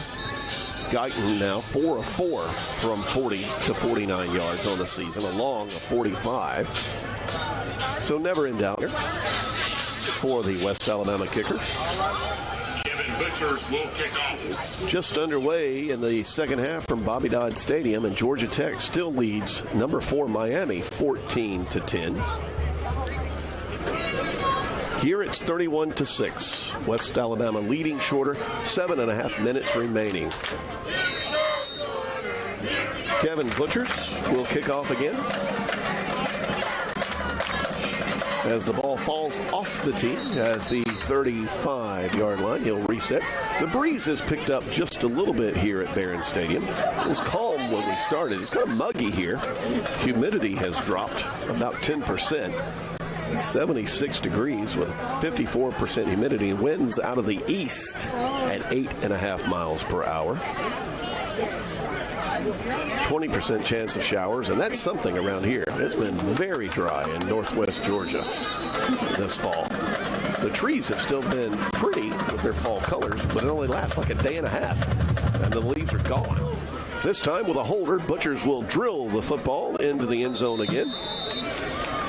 Only had 12 touchbacks coming into today, but he's added, I think, 3 more this afternoon. And Shorter gets the football back down 31-6 on senior day. 7:35 remaining. We have more fan gear winners for the third and fourth quarter. Fan gear winners. Gracie Barton. Brown now 13 of 22 passing for 120 yards. And he has rushed 13 times for 17 yards. He's gained 68, but he's lost the rest in sacks. I've lost track. I think it was 4 times now. First down and 10. He will hand off to his running back on the left side, forward across the 25 to maybe the 27-yard line. To pick up a couple there on first down. That is Mann with the carry. 2 receivers split to the right. Marshall is the widest. Mosteller inside him. Mobley to the left side, and an H-back in as well. Now Mann will leave the backfield in motion. Passes thrown. Stop routes complete at the 29-yard line. Hit hard, though, and put down instantly by the West Alabama defense. As Aiden Adams will make the stop. Gain of 5 to gain of 3. 3rd and 5 at the 30. 5 yards, or actually 3 yards on the catch. That leaves it with a 3rd down and 5. Shorter's 5 of 14 on third downs this afternoon. The ball is just inside the right hash. 2 receivers into the boundary here. 2 split to the wide side as well. Snap comes in waist high. Here comes pressure. The pass is gunned over the middle. Too hot. Couldn't get to the receiver. The receiver couldn't get to it fast enough, I should say. Marshall was the intended receiver. Bates was there also. It's like they both ran post routes and ended up in the same neighborhood. But it will be an incomplete pass, and Shorter will give up the football. As coming in for his 8th punt of the afternoon is Wyatt Walters. 31-6 the score. West Alabama with the lead and about to get the football back. 8 punts with this one. The 7 previous combined for an average of 35.6 yards. Snap comes in shoulder high from Moore. End over end kick. It will hit at the 35-yard line. Takes another shorter roll and will go across the 30 and die at the 23-yard line. West Alabama gets the ball back. They've got 6 minutes and 12 seconds to work with here on Shorter's Senior Day.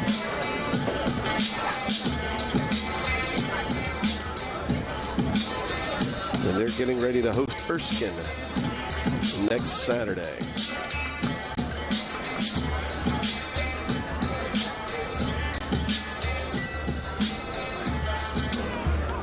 West Alabama starts first and 10 at 23. Tigers with the football. Arsenault still in the game at quarterback.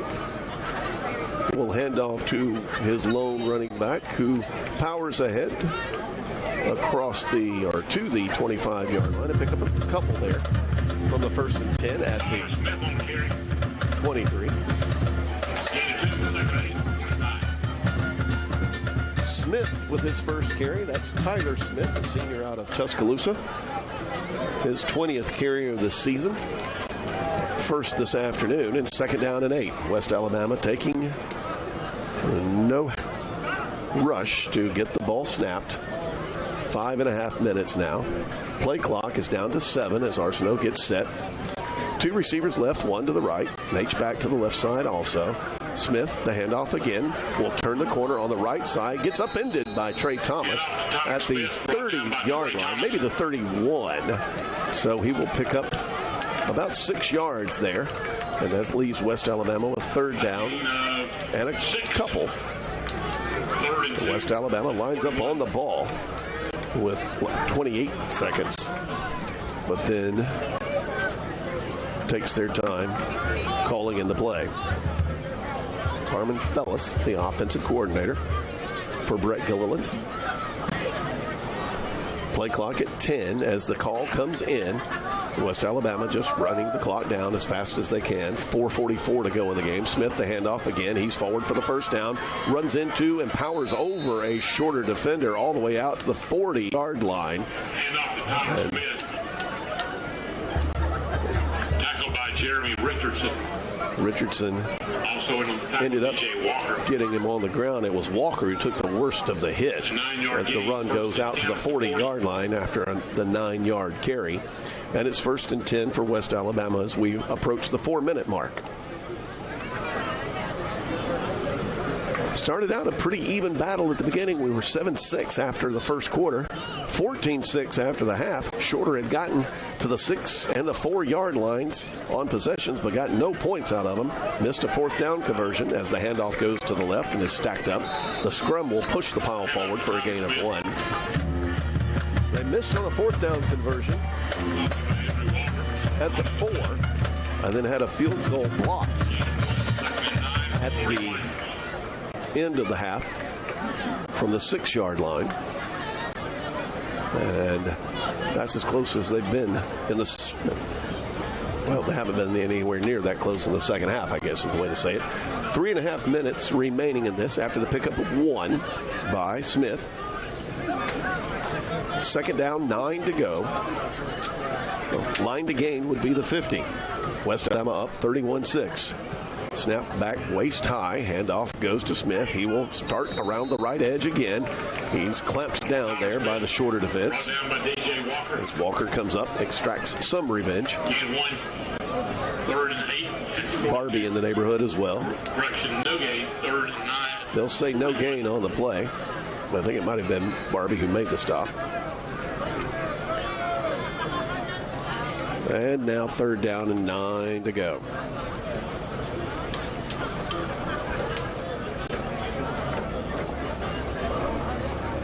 Two and a half minutes remaining. Play clock at 10 as West Alabama will get set. Now 6-5-4. Arsenault gets the snap. Face mask high. He will keep it himself. Runs around left end. He's to the 40. Stiff arms a man. Spins out of it. Goes forward. And knocked into the bench on the shorter sideline. The training table gets knocked over. The gain is going to be about to the 44. That'll be a pickup of 3 yards. And it will leave West Alabama with a 4th down and long 6 to go. And they will elect to punt the football here. 4th and 6 at the 44. Clock still runs down to the 2-minute timeout. And we will break away. 31-6, West Alabama putting the finishing touches on this one. We'll break away for the 2-minute timeout. Shorter football is on the Mountain Coast Network. Trucked Up on the Armurchie Connector is your premier destination for all truck accessories in Rome and the surrounding areas.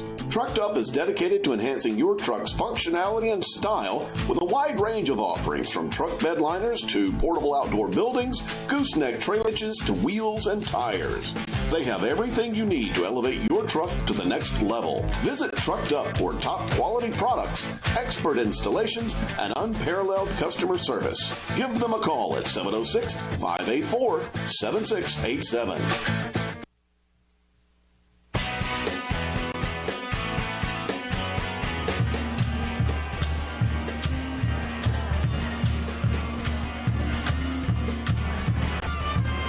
Back at Barron Stadium, where the Shorter Hawks trail the West Alabama Tigers 31-6.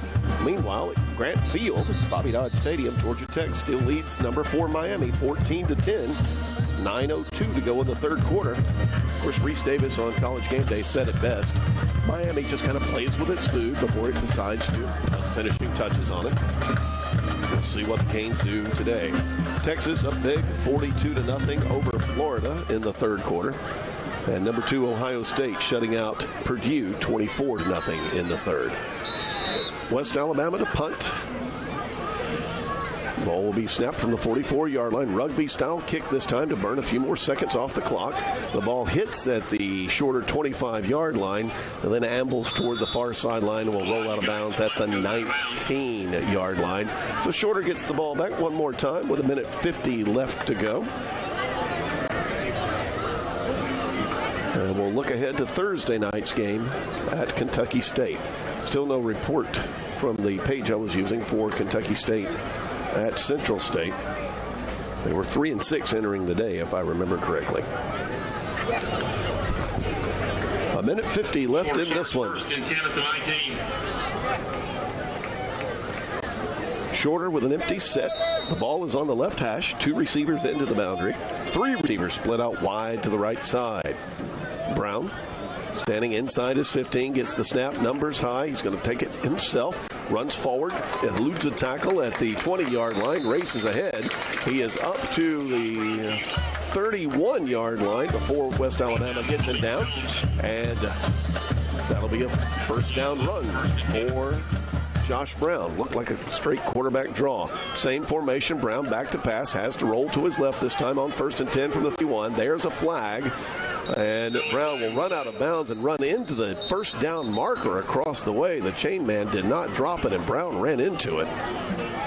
But the flag is thrown somewhere in the neighborhood of holding, you would think, and the Shorter player's already retreating. Holding, offense number 74, 10 yards from the previous spot. Replay 1st down.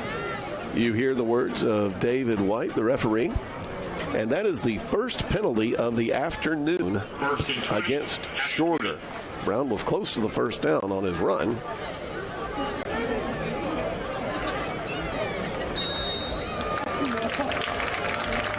But instead, it will be 1st down and 20. Back to pass, throwing, has his man Bates at the 20-yard line, turns inside. He's across the 25-yard line, tripped up as he goes to the 30. So he'll get the penalty yardage back with a 10-yard reception up to the 31-yard line. Unfortunately, that's going to leave Shorter with a 3rd down and 10 to go. 11-yard gain, 2nd and 9 at 31. 5 of 15 on the afternoon are the Hawks. 1 minute remaining from Barron Stadium. Brown out of the empty set, gets the snap, looks, throws, has the post route knocked away. Vandiver, the intended receiver there. West Alabama close to picking that one off. They had a defender in the neighborhood. I believe it was Trayvon Nunn. Vandiver Jr. goes incomplete. Brings up 3rd and 9. Washington in coverage, actually, for West Alabama, according to the stat page. Empty set again.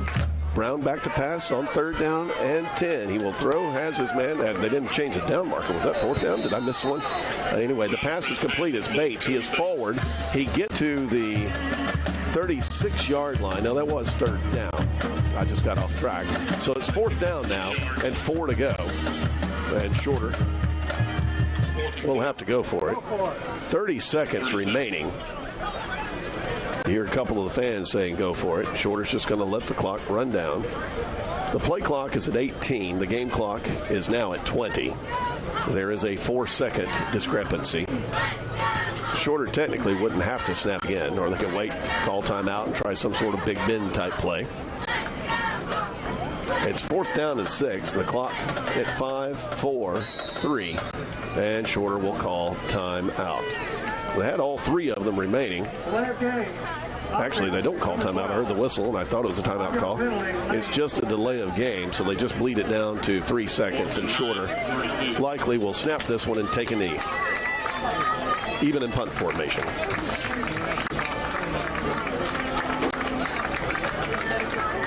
Thought perhaps they might be winding up for one big heave at the end zone, but they're not likely with that West Alabama defensive line getting after them. Well, the folks start to head toward the exits. Calls the clock to stop. Therefore, West Alabama is entitled to a 10-second subtraction from the game clock. The game is over. And in case you didn't hear that, the penalty stopped the clock. And the other team has an opportunity to elect a 10-second runoff, and that's what West Alabama does. So that's it. West Alabama defeats Shorter 31-6 on Senior Day in Rome. We'll break away here, come back and wrap things up from Barron Stadium. Shorter football is on the Mountain Coast Network. At Georgia Northwestern Technical College, we specialize in hands-on training for high-demand careers. GNDC offers programs of study in aviation, business, health,